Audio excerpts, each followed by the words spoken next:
የትምህርት ሴክተርን በሚመለከት አይ ቲንክ በትምህርት ጉዳይ የማይመለከተው የለም። ኢት ኢዝ ቬሪ ኮንትሮቨርሻል። በጣም ብዙ ኢሹዎች ናቸው ያሉትና ሁሉንም ማቅረብ አይቻልም። ሶ የምሞክረው በተሰጠኝ ሰዓት ዋና ዋና የምንላቸውን በትምህርት ሴክተር የተገኙ ግኝቶች ለማመልከት ነው የምሞክረው። የኤኒ ሪፎርም ምንም አይነት ሪፎርም ሲጀምር መጀመሪያ የሚያደርገው ምንድነው ማግኘት የምፈልገው ነው። at the end of the day ምንድነው አቺቭ ማድረግ የምንፈልገው ነው። ሶ በትምህርት ሴክተር ፈንዳሜንታሊ ጥራት ያለው ትምህርት ለልጆቻችን መስጠት እንፈልጋለን። ጥራት ያለው ትምህርት ለምን ኢምፖርታንት ነው የሚለው ላይ በዝርዝር መሄድ አያስፈልግም። ኦፍ ኮርስ ነው። ግን ከምንም ነገር በላይ በአገር ደረጃ የምንፈልገው የላቀ ከሌላው ዓለም ጋር መወዳደር የሚችል አገር እናድርግ ካልን ዜን ጥራት ያለው ትምህርት ለልጆቻችን መስጠት አለብን። እኩልነት ኦር ኤኩዊቲ ፍትሃዊነት በትምህርት ላይ አቺቭ ማድረግ ያለብን ሌላው ሁለተኛው ኦብጀክቲቭ ነው። ፍትሃዊነት ኢምፖርታንሱ የሚያጣላ አይመስለኝም። እሱም ቢሆን ልጆቻችን በትምህርት ምክንያት የተለያየ የእድገት አቅጣጫ እንዲይዙ አንፈልግም። በቤተሰብ ደረጃ ልዩነት ቢኖራቸው እንኳን በተቻለ መጠን ትምህርት ከድህነትም መውጫ የተሻለ ህይወት ማግኛ መሆን ስላለበት ሁሉንም በተቻለ መጠን አካታች በሆነ መንገድ ማዳረስ አለብን። ትምህርት ታማኝና ፍትሃዊ ወይም ኢንቴግሪቲ ያለውና ፌር የሆነ መሆን አለበት። ኢንቴግሪቲው ኢምፖርታንስ እውቀት ዝም ብሎ ዲግሪ በመያዝ አይደለም የሚለካው። እንደምታውቁት በእውቀት ነው የሚለካው። በእውቀት ከሆነ ዜን ያገኙትን እውቀት በስነ ስርዓት መለካት የምንችልበት ኢንቫይሮንመንት መኖር አለበት። ኢንቴግሪቲው የተበላሸ ትምህርት ካለን ዜን በጣም ረጅም ቦታ መሄድ አንችልም። ከዘመኑ ጋር የዋጀ መሆን አለበት። ዘርፎር በቴክኖሎጂ መታገዝ አለበት።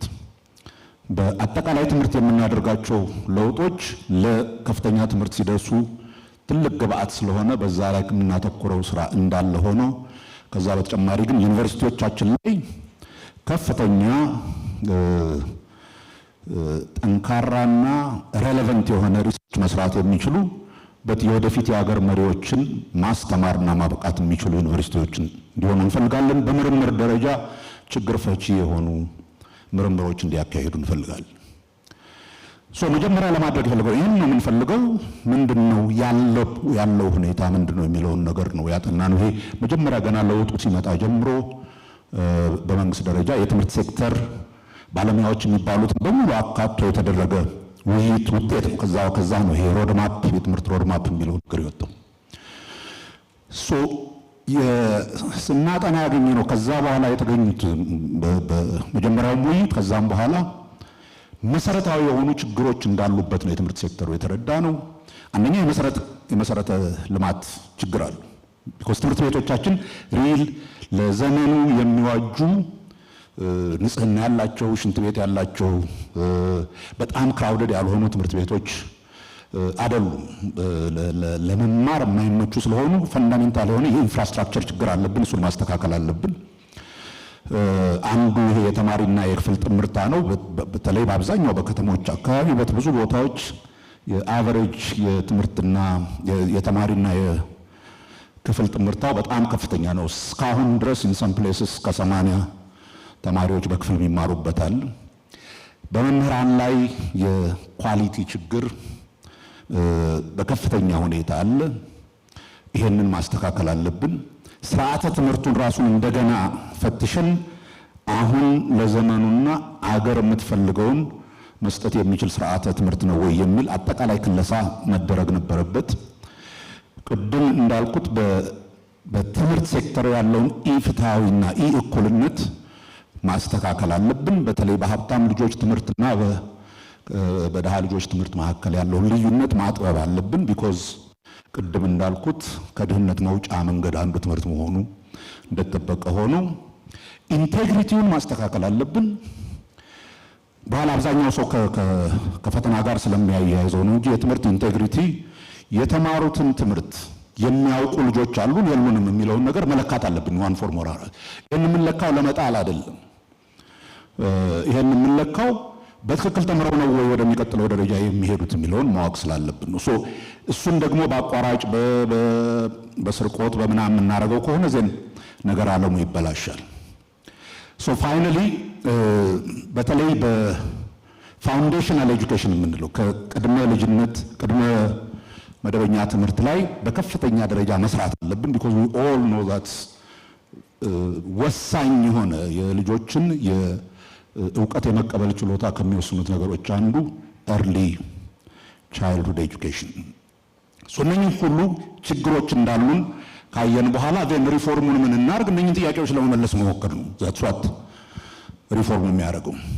ከዚህ አንጻር በመጀመሪያ ስርዓተ ትምህርት ላይ ነው የተሰራው። ስርዓተ ትምህርት ሪፎርም ላይ እንደ 3-4 ወሳኝ ነገሮች እንዲካተቱ ነው የተደረገው። አንደኛው የትምህርት ካሪኩለማችን በአብዛኛው አካዳሚክ ስለሆነ ትንሽ የክህሎት እንትን ይጨምርበት ስኪል እንትን ይበል ተብሎ ታስታውሳላችሁ ከ10ኛ ያልቅ የነበረውን ወደ 12ኛ ሲሄድ ወደ ድሮ ኮምፕሬሄንሲቭ ወደሚለው እንትን የገባ ነው። ያንን አቺቭ ለማድረግ ነው።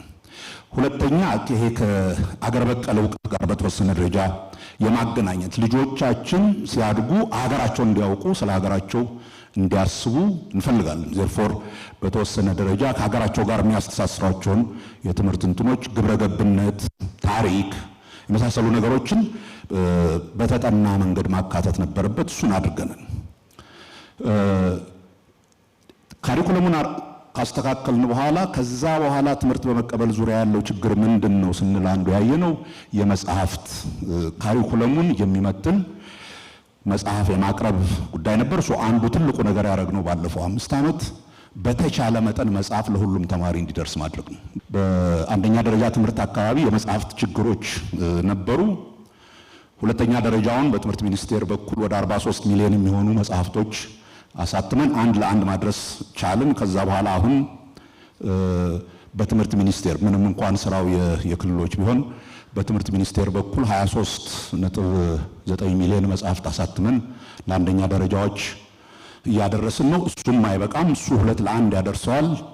ከዛ ቀጥለን አሁን እያደረግን ያለነው ወደ 36 ሚሊዮን መጽሐፍ እንደገና ለማሳተም ነው ገንዘብ በትምህርት ሚኒስቴር በኩል ፈልገን በእኛ ሂሳብ በ2019 መጀመሪያ ላይ ሁሉም ተማሪ ከኤሌመንተሪ ጀምሮ እስከ ሃይ ስኩል ድረስ አንድ መጽሐፍ አንድ ተማሪ የሚያገኝበትን እናደርጋለን።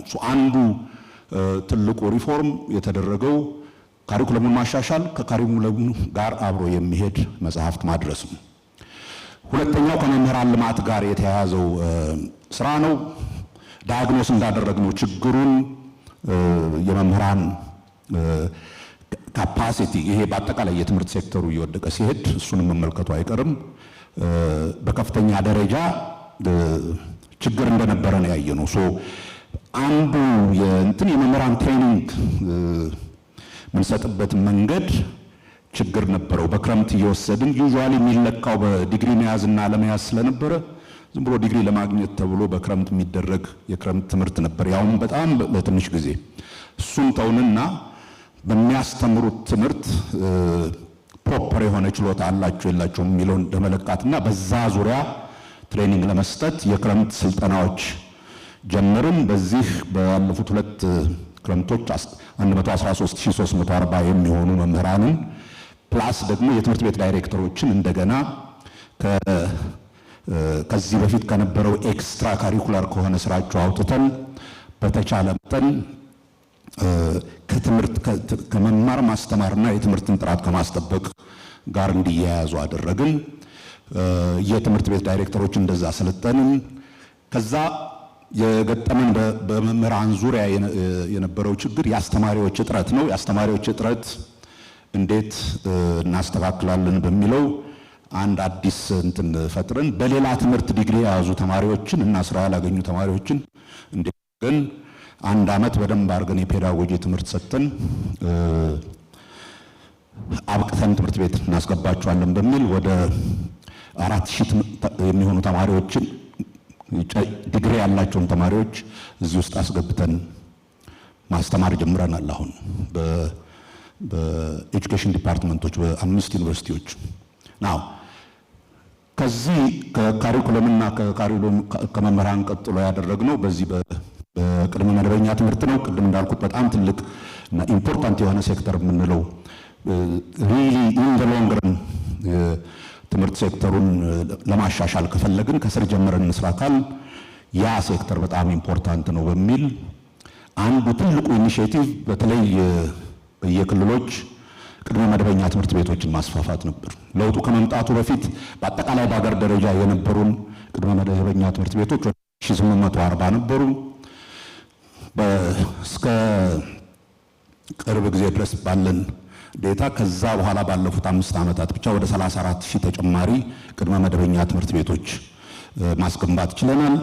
ዛሬ ከክልሎች ጋር የተፈራረምነው 1452 ተጨማሪ ትምህርት ቤቶች በዚህ ዓመት እስከ ነሐሴ ድረስ ልንሰራ በሁሉም ክልል ይህንን ስንጨርስ ሁሉም ወረዳ ቢያንስ 2 የኪንደርጋርደን እና የዜሮ ክፍል ትምህርት ቤቶች ይኖሩታል። እዚህ ጋር የምታዩት በአገር ደረጃ ልንሰራ ያሰብነውን ትምህርት ቤት ሞዴል ነው። በትምህርት ምገባ ሌላው በቅድመ መደበኛ እንትን ያደረግነው እሱን ነው። በትምህርት ምገባ ላይ ለውጡ ሲጀምር ወደ 1.7 ሚሊዮን ተማሪዎች ነበረ የምንመግበው። አሁን 8 ሚሊዮን ደርሰናል። ኤሙ ኦፍ ኮርስ ሁሉንም በመጀመሪያ አንደኛ ደረጃ ትምህርት ቤት ከዛ በኋላ ሁለተኛ ደረጃን ጭምር እንትን ማድረግ ነው። ሌላው ትልቁ ከዚህ በትምህርት ሴክተር የተደረገው መሻሻል አዳዲስ ትምህርት ቤቶችን በአዲሱ የትምህርት ሞዴል እንሰራለን ካልን በኋላ then the next question is ያሉትን ምን እናደርጋለን? ያሉት ውሃ የላቸውም፣ ሽንት ቤት የላቸውም፣ ትምህርት ቤቶቹ በጣም የተዳከሙ ናቸው። እሱን ለማስተካከል ከክቡር ጠቅላይ ሚኒስትሩ ጋር በጋራ የጀመርነው ይሄ የትምህርት ለትውልድ እንቅስቃሴ ኤሙ እነኚህን አሮጌ ትምህርት ቤቶች የአካባቢው ሰው ድሮዛ የተማረ አሉምናይ የሆኑት ምናምን በሙሉ እንትን እንዲያረጉ አዋጣው ራሳቸው እንዲሰሩት መንግስት ሁሉን ነገር ሊሰራ ስለማይችል በሚል የተጀመረ እንቅስቃሴ ነው። ምናልባት በትምህርት ሴክተር በጣም ካስገረሙን ነገሮች አንዱ ኢትዮጵያውያን ለትምህርት ምን ያህል በተለይ ኢትዮጵያውያን ወላጆች ለትምህርት ምን ያህል እንደሚጨነቁና ለልጆቻቸው ትምህርት ለማውጣት ችግር እንደሌላቸው ያየነው በዚህ ነው። 2015 ነው የጀመርነው። በ2015 ጀምረን እስካሁን 100 እዚህ ጋር የምታዩት 130.8 ሚሊዮን ይላል። አክቹአሊ እስከ አሁን 9ኛ ወር እንትን ድረስ 144.5 ቢሊዮን ብር ነው በሀብትና በጉልበት እንዲሁም በእውቀት ያዋጡት። በዚህም ወደ 17238 አዲስ ትምህርት ቤቶች ተሰርተዋል። ወደ 38000 እድሳትና ጥገና ተደርጎላቸዋል። 25112 የመምህራን መኖሪያዎች ተሰርተዋል። ከዛ ተጨማሪ ክፍል ግንባታ የክፍል ጥበትን እንትን ለማድረግ ተሰርተዋል። ይሄ በጣም ሰክሰስፉል ከሆንባቸው ስራዎች አንዱ ነው። አጠቃላይ ትምህርትን በዚህ መልክ ከሄድንበት በኋላ በከፍተኛ ትምህርት ዘርፍ ያደረግነው እንደገና በተወሰነ ደረጃ ከፍተኛ ትምህርት ውስጥ ይሄ ውጤትን መሰረት ያደረገ ስርዓተ ትምህርት መቅረጽ አለብን ተብሎ ስርዓተ ትምህርቱን ከለስን። ቀጥሎ ደግሞ ሁሉም ዩኒቨርሲቲ ሁሉንም ትምህርት የሚያስተምር ኮምፕሬሄንሲቭ የሚባለው ሞዴል ወጥተን እያንዳንዱ ዩኒቨርሲቲ በተቻለ መጠን በተወሰኑ ኤሪያዎች ላይ ፎከስ ማድረግ አለበት የሚል የዩኒቨርሲቲ ዲፍረንሺየት ማድረግ ጀመርን። ዩኒቨርሲቲዎችን በሶስት ሜጀር እንትሮች ዙሪያ ከዛ የቀረው 2-3 ቤዚክሊ የአስተዳደር ችግር ነው። በዩኒቨርሲቲ ቦርዶች መካከል ዩኒቨርሲቲ ቦርዶች በጣም ሬላቲቭሊ ደካማ ነበሩ ኢንተርምስ ኦፍ መከታተል። ዩኒቨርሲቲ ቦርዶችን ማጠናከር፣ የዩኒቨርሲቲ አመራርን እንደገና በአዲስ መልክ ማዋቀር፣ በተለይ ይሄ ከአካባቢነት ጋር የተያያዘውን ነገር አውጥቶ በመሰረታዊ መልኩ በእውቀትና በችሎታ ላይ የተመሰረተ አስተዳደር እንዲኖር ማድረግ። ከዛ በተጨማሪ ሪሰርቹን በተቻለ መጠን ሬሌቫንት እንዲሆን አገርን የሚጠቅም የአገርን እድገት የሚያግዝ ሪሰርች እንዲሆን የሪሰርች ስራውንም እንደገና ሪኦርጋናይዝ ተደርጎ በከፍተኛ ደረጃ እንዲጨመር አደረግን። ከዲጂታላይዜሽን ጋር በተያያዘ አንዱ ትልቁ የተሰራው ስራ የተማሪና የዩኒቨርሲቲ ሰራተኞችን ዴታ በደንብ መያዝ ነው። ዴታ በደንብ በትክክል እንኳን አልነበረንም። በዛ መሰረት የኤሚስ እና ሄሚስ የሃየር ኤጁኬሽን ማኔጅመንት ኢንፎርሜሽን ማኔጅመንት ሲስተማችንን አስተካክለን አሁን አትሊስት ቢያንስ እያንዳንዱ ተማሪ የት እንዳለ ምን እንደሚመስል ባዮሜትሪክሱን በሙሉ የያዘ ዴታ ማዘጋጀት ችለናል። ዘ ሴም ቲንግ ከዲጂታል አይዲ ጋር አገናኝተን በጀነራል ኤጁኬሽንም ላይ the same thing ሰርተናል። አሁን አትሊስት ያለን ዴታ ተማሪዎችን በሚመለከት ክሊን የሆነ ዴታ አለን። የዩኒቨርሲቲዎች ውስጥ የኢለርኒንግ እና የድብልቅ ትምህርት ሃይብሪድ ኤጁኬሽን ጀምረናል። አዳዲስ ሶፍትዌሮች ከውጭ ከመግዛትና ይሄ በየጊዜው የምንከፍልበት እንዳይሆን አዳዲስ ሶፍትዌሮች ዴቨሎፕ ማድረግ ጀምረናል። በዚህም ወደ 26 የሚሆኑ ሶፍትዌሮችን በትምህርት ሴክተሩ ብቻ በትምህርት ሚኒስቴር ደረጃ አልምተናል። ዩኒቨርሲቲዎች በጣም ብዙ ሶፍትዌሮች ዴቨሎፕ አድርገዋል።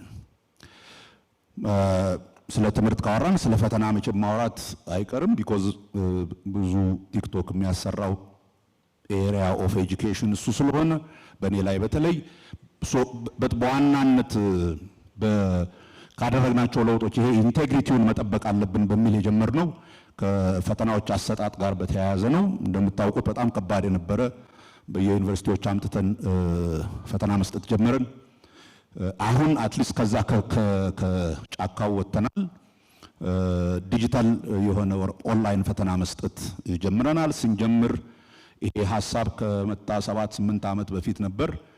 አሁን አትሊስት እስካለፈው ዓመት 23.2% ደርሰናል።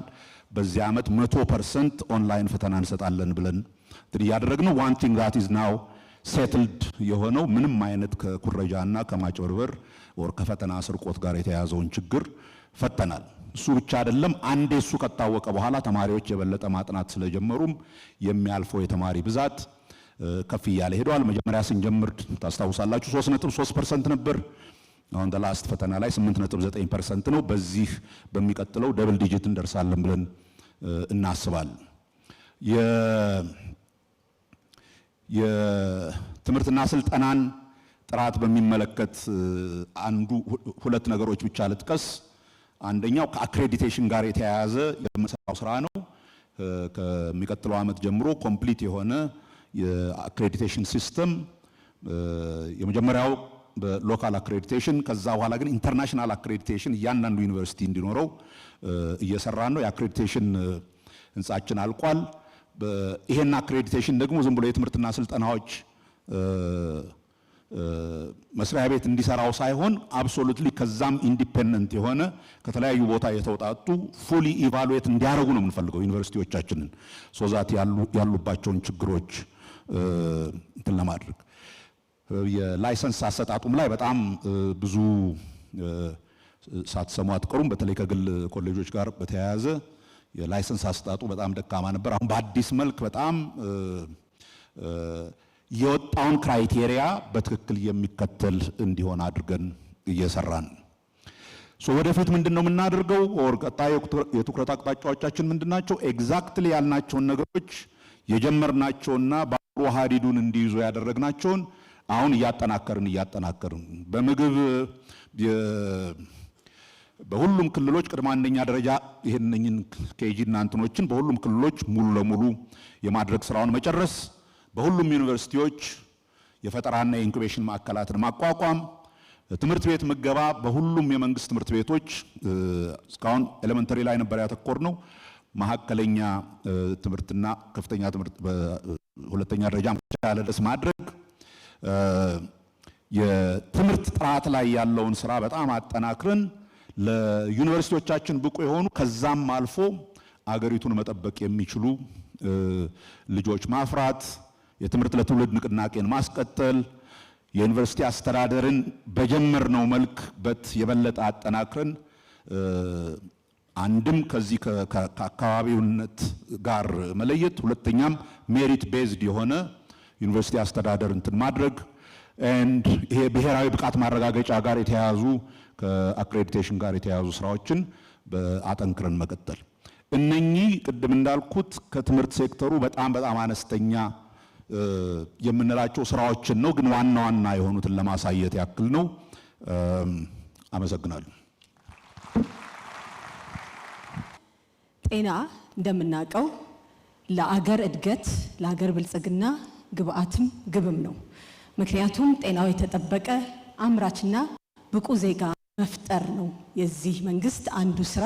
በባለፉት ከለውጡ ዓመታት በኋላ የተሰሩ ስራዎችን ከማየታችን በፊት በሴክተሩ ከለውጡ በፊት የነበሩ ክፍተቶችን በጋራ እናያለን።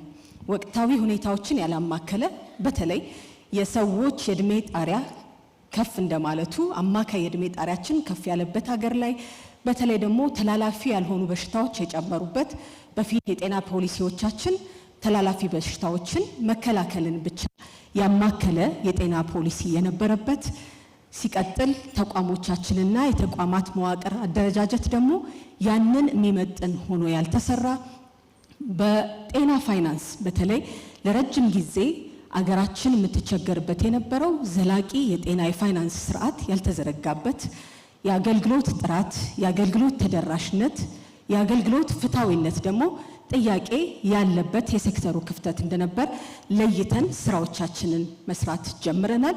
አሁንም ብዙ ለውጦች በዚህ ውስጥ መመዝገብ ጀምረዋል። መረጃን ያማከለ መረጃ ለቁጥር ብቻ ሳይሆን ጥራት ያለው መረጃ እንዲሆን አንድ የሚመጣ መረጃችን ቆይቶ ሳይሆን ቀድሞ መተንተን፣ ቀድሞ ምላሽ መስጠትና ቀድሞ ደግሞ መከላከል የሚያስችል መረጃ እንዲኖር በተለይ በዲጂታላይዜሽንና በዲጂታል ስርዓቱ ላይ ሰፊ ችግር የነበረበት እንደነበረ አይተን ከፍተኛ ለውጦች በእነዚህ ማድረግ ጀምረናል። በመንግስት ብቻ ሳይሆን የጤናን ባህሪ እንደምናውቀው የሰዎች ጤና መጠናከር እንድንችል በመንግስትና በግል አጋርነት ላይ የነበረ ትልቅ ስብራት እንደነበረ ይታያል።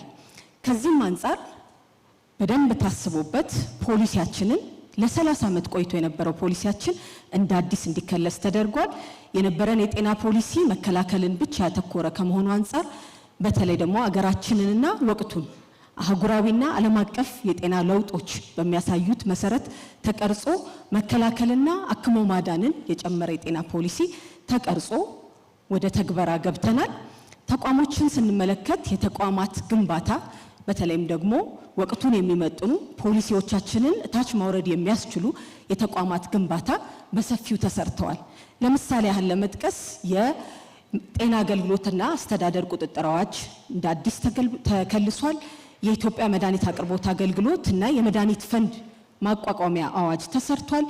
የጤናው ሴክተር የተለያዩ ተቋማት በተለይ የነበሩትን እንደ አዲስ ማደራጀት በተለይ ደግሞ የተቋማት ግንባታው ዘላቂ እንዲሆን ተደርጎ ስራዎች ተሰርተዋል ማለት ነው። የጤና የጀርባ አጥንት የምንላቸው ውስጥ አንዱ የመሰረተ ልማት ስራ ነው። በመሰረተ ልማት ያሉ ለውጦችን ብንመለከት በጤናው ሴክተር ከለውጡ በፊት የነበሩት የመንግስት ተቋማት 19000 አካባቢ የነበሩ ሲሆኑ እነዚህኑ ያህል ደግሞ ጥራታቸው በጣም ዝቅ ያለ የነበረ ወቅቱን የማይመጥኑ በተለይ በኮቪድ ሁላችንም እንዳየነው የሀገራችንን ትልቅ ስብራት ፊት ለፊት ያወጣ ጫና የነበሩን ተቋማት ነበሩን። እነዚህን ተቋማት በተለይ ከተደራሽነት አንጻር ወደ 21290 ከፍ ማድረግ የተቻለ ሲሆን እነዚህ የነበሩን ደግሞ የበለጠ የማጠናከር ስራ ተሰርቷል። በጣም ትልቅ እመርታ የተመዘገበበት ግን በጤናው ሴክተር የግሉን ዘርፍ አስተዋጽኦ እጅግ መጨመር ነው። ብንመለከት ከለውጡ በፊት ከ7000 አካባቢ የነበሩ የግል ተቋማት ያሉን ሲሆን በአሁን ሰዓት ወደ 31451 በየጊዜውም አዳዲስ ቁጥሮች እየተጨመሩ ያሉ ተቋማት ጨምረዋል ማለት ነው። እንደው በተቋም ውስጥ የመጡ ለውጦችን በጥቂቱ ብንመለከት ከ70 ዓመት ያህል ድረስ አንድ የኦክሲጅን ፕላንት በጣም ብዙዎቻችን በኮቪድ በጣም ስለምናስታውሰው አንድ ኦክሲጅን ፕላንት ነበረ በአገር አቀፍ ደረጃ የነበረን፣ እሱም በግል የነበረ ተቋም ማለት ነው። ከዛም በኋላ በለውጡ በፊት በመንግስትና በግል ጥምርታ ከተመለከትነው ወደ 11 የነበሩ ተቋማት ሲሆኑ በመንግስት የነበረው 3፣ ዛሬ ላይ ግን ከ56 በላይ በዚህ በ6 ወር ደግሞ ከ26 በላይ የጨመርናቸው የኦክሲጅን አቅርቦት ተቋማትን ጨምረናል ማለት ነው። በአጠቃላይ የሁለቱ አንድ ላይ ግን ከተመለከትን በመንግስትና በግል ወደ 84 ተቋማት የኦክሲጅን አገልግሎት እንዲመጣ አድርገዋል። በጽኑ ህሙማን በተመላላሽ ሕክምና በድንገተኛ ሕክምናው ተመሳሳይ የመሰረተ ልማት ለውጦች ተደርጓል። በአጠቃላይ ከ13000 በላይ የሚሆኑ የጤና መሰረተ ልማት ፕሮጀክቶች ተሰርተዋል። የጽኑ ህሙማን የድንገተኛ ላብራቶሪ የጽዱ ጤና ተቋማት ብዙዎቻችን የምንጠይቀው ተቋሞቻችን ጽዱ መሆን አለባቸው ብለን በጀመርነው ስራ ኢትዮጵያ ጽዱ ስትሆን ተቋሞቻችንም ከውስጥ ወደ ውጭ ስራዎች እንዲሰሩ ሰፊ ትግበራ ተጀምሯል። ሌላኛው የሴክተሩ የጀርባ አጥንት የሆነው ግብአት ነው። ግብአቶችን በተለይ የመድኃኒት የክትባት የሌሎችም የጤና ግብአት የምንላቸው ምርታቸውን አቅርቦትንና ቁጥጥርን ሰፊ ትኩረት ተሰጥቶ እየተሰራበት ነው የሚገኘው። የጤና ግብይት ወይም ደግሞ ገዝተን የምናቀርባቸው መድኃኒቶች ለህብረተሰባችን ሲታይ ከለውጡ በፊት ወደ 14 ቢሊዮን ነበር በአመት የሚገዛው። የባለፈውን አመት ብቻ ስንዘጋ ወደ 52.3 ቢሊዮን የሚሆኑ ግብአቶችን ገዝተን ይሄንን ለየት የሚያደርገው ምንድነው ደግሞ 70%ን የአገራችንን የመድኃኒትና የግብአት አቅርቦት የሚያቀርብልን የኢትዮጵያ መድኃኒት አቅርቦት አገልግሎት መንግስታዊ ተቋም መሆኑ ነው። በተለይ ዓለም አቀፍ ጫናዎች ሲመጡ የዚህ ተቋምና የዚህ አይነት አሰራር ዋና ግብአቱን ብዙዎቻችን የተመለከትንበትና ኢትዮጵያም ዝግጅቷን ለሉዓላዊነት በጤና ሉዓላዊነት የሰራችበት ተቋም ነው። የመድኃኒት ስርጭት መጠኑን በዛው ልክ በተለይ ደግሞ የምንገዛና የምናቀርባቸው መድኃኒቶችን ስንመለከት 8% ብቻ ነበረ ከአገራችን ምርት ውስጥ ድርሻ የነበረው። በአሁን ሰዓት ላይ 44% አካባቢ የመድኃኒት ድርሻ ወይም ደግሞ የግብአቶች ድርሻ በራስ አቅም በራስ ተቋማት ተመርተው የሚቀርቡ መሆናቸው የጤና ሉዓላዊነትን በደንብ አረጋግጦ የሚያሳይ ነው።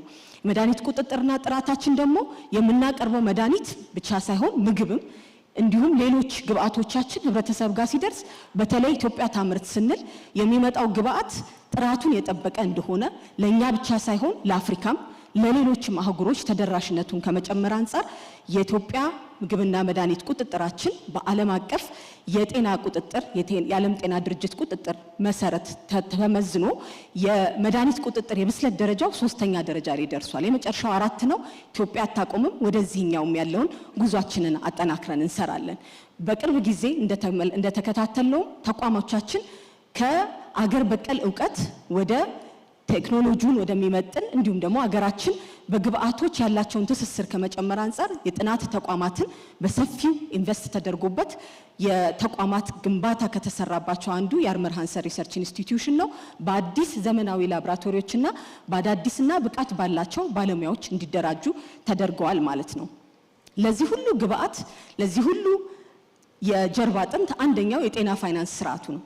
የጤና ፋይናንስ ስርዓቱን ብንመለከት የማህበረሰብ አቀፍ የጤና መድን አገልግሎት በ2013 በነበረበት ጊዜ ወደ 75% የሚሆኑ ወረዳዎቻችን ነበሩ የሚተገብሩት። በአሁኑ ሰዓት ወደ 91% ከፍ ማለት ችሏል። የዚህኛውን ዓመት አፈጻጸማችንንም ስናይ በእርግጠኝነት ወደ 95 ከ91% በላይ የሚሆንበትን ያሳያል ማለት ነው። በዚህ ውስጥ እንግዲህ 63 ሚሊዮን የሚሆኑ ዜጎቻችን የማህበረሰብ አቀፍ የጤና መድን ተጠቃሚዎች እንዲሆኑ ተደርጓል ማለት ነው። የህብረተሰቡን የመክፈል አቅም ያማከለ የጤና ስርዓትና የጤና ፋይናንስ ስርዓት መዘርጋት በሰፊው ተጀምሯል ማለት ነው። በዚህም የአባሎች መዋጮ በሰፊው ተቀይሯል። እንዲሁም ደግሞ ለጤናው ሴክተር የሚሆኑ ግብአቶችን እንደበፊቱ በሌሎች ብቻ መደገፍ ሳይሆን የመንግስትም አስተዋጽኦን በመጨመር በተለይ ከ3 ቢሊዮን በላይ የሚሆኑ ሀብቶችን በመንግስትም ኮሚትመንት በመጨመር ማሰባሰብ ተችሏል ማለት ነው። በዚህ ውስጥ ያገኘናቸው ትልልቅ አቅሞች ውስጥ ስንመለከት የበሽታ ተጋላጭነት በተለይ የወረርሽኝ ልየታ የወረርሽኝ ቁጥጥርና ምላሽ ስራችን በአገር አቀፍ ብቻ ሳይሆን በዓለም አቀፍ ደረጃ እውቅናን ያገኘ ሆኗል። የኮቪድ ወረርሽኝ በቅርብ ጊዜ የነበረው የማርበርግ እንዲሁም ደግሞ የኤምፖክስ በሽታ ብዙዎቻችን የምናስታውሰው ሲያልፉ ደግሞ በጊዜ በመለየት በጊዜ ምላሽ በመስጠት ያመጣናቸው ለውጦች ለኢትዮጵያ ብቻ ሳይሆን ለአህጉራችንና ለዓለማችን የመተማመኛ መንገድ ሆኖ ተቀምጧል ማለት ነው። የመረጃ ጥራታችን በዓለም አቀፍ ስታንዳርድ ተለክቶ ከለውጡ በፊት ከነበረበት 75% ወደ 93% እንዲደርስ ተደርጓል።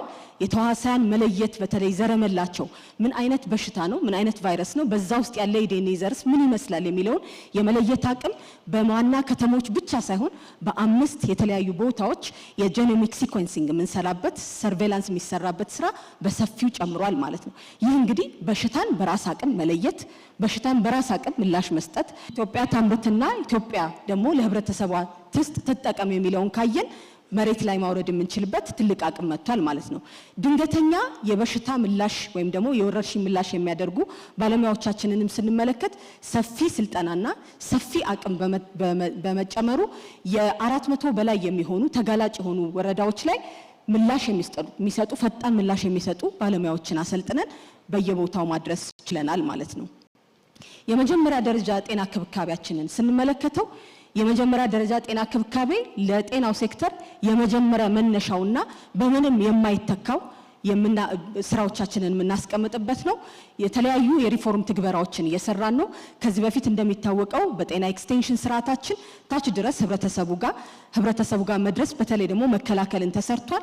አሁን ደግሞ መከላከልና አክሞ ማዳን በያዝነው ፖሊሲያችን ውስጥ ከ400 በላይ የሚሆኑ ኦፕሬሽን መሰራት የሚችልባቸው ቀዶ ጥገና መሰራት የሚችልባቸው ተቋማትን በመጀመሪያ ደረጃ ጤና ክብካቤ ውስጥ ወደ እናቶች ወደ ህፃናት ጤና ማስጠጋት ተችሏል ማለት ነው። አገልግሎት ሽፋናችንም ከነበረበት 64% በአሁን ሰዓት ወደ 86% በላይ መድረስ ችሏል። ተመላላሽ ህክምናዎችን ብንመለከት በተለይ ደግሞ የጤና ፋይናንስ ስርዓቱ ላይ የማህበረሰብ አቀፍ የጤና መድናችን ለህብረተሰቡ በሰጠው ትልቅ ለውጥ በፊት ከነበረን የተመላላሽ አገልግሎታችን በአሁን ሰዓት ወደ 233 ሚሊዮን የሚሆኑ ዜጎች በተለያየ ጊዜ የመጡትን ሁሉ ደምሮ ማለት ነው በአመት ውስጥ ማድረስ የቻልንበት የተመላላሽ ህክምና ነበረን ማለት ነው። ይህም ወደ ተቋማት ሄዶ ቀድሞ በሽታዎችን መከላከልና ምላሽ የመስጠት አቅሙ በእጥፍ ጨምሮ እንዳለ ያሳየናል ማለት ነው። ይህንን ሁሉ ስንሰራ ዋና የጀርባ አጥንታችን የጤና ባለሙያዎች ወይም ደግሞ የሰው ሀብት ልማት ማሻሻያ ስራችን አንዱ ነው። በዚህ ብንመለከት የጤና ባለሙያዎቻችን ቁጥር ከለውጡ በፊት የነበረውን 218185 የነበረውን በአሁን ሰዓት ከ100,000 በላይ በመጨመር በዚህ በለውጡ ብቻ ከ325,000 በላይ የሚሆኑ የጤና ባለሙያዎች በተለያየ ሙያ ሰልጥነዋል። ይሄን ስንል ደግሞ ለኛ አገር ብቻ ሳይሆን ለሌሎች አገር ዜጎቻችን በተለይ ደግሞ ለአጎራባች አገሮችና ለአፍሪካ ዜጎች ሁሉ በራችንን ክፍት አድርገን ስልጠናዎችን በሰፊው እየሰጠን እንገኛለን። ይህም የባለሙያዎቻችንን በተለያዩ ባለሙያዎች ጥምርታ ከእጥፍ በላይ ያሳደገው እንደሆነ ያሳየናል። ባለሙያዎቻችን በተለያየ ሙያ እንዲሰለጥኑ ቅድም በትምህርት እንደሰማነው በትምህርት ተቋማት ሰፊ ስራዎች እየተሰሩ ነው። ተከታታይ የሆኑ የሙያ ማጎልበቻ ስራዎችም በዛው ልክ እየተቀየሩ ነው ያሉት። መረጃ የሌለው በመረጃ ያልተደገፈ የጤና ስርዓት ባዶ እንደመሆኑ የዲጂታል ጤና በተለይ የኢትዮጵያ የ2025 የዲጂታል ስትራቴጂ ያመጣልንን ለውጦች በመጠቀም ከ2030 የዲጂታል ስትራቴጂ ጋር በማስተሳሰር ደግሞ በተለይ የማህበረሰብ የጤና መረጃ የምንለው ከ112,000 አካባቢ የነበረንን ተመልከቱት። ከ30 ሚሊዮን በላይ የሚሆኑ ዜጎቻችን የጤና መረጃ በቀጥታ ወደ ተቋሞቻችን እንዲደርሱ ማድረግ ችለናል። ይህ እንግዲህ ለወደፊት ቆይቶ የሚሰራ የማህበረሰብ ጤና መረጃዎች ያለን የምንቆይበትን ጊዜ በቀጥታ ወደ ሪል ታይም የሚቀይር አቅም ፈጥሮልናል ማለት ነው።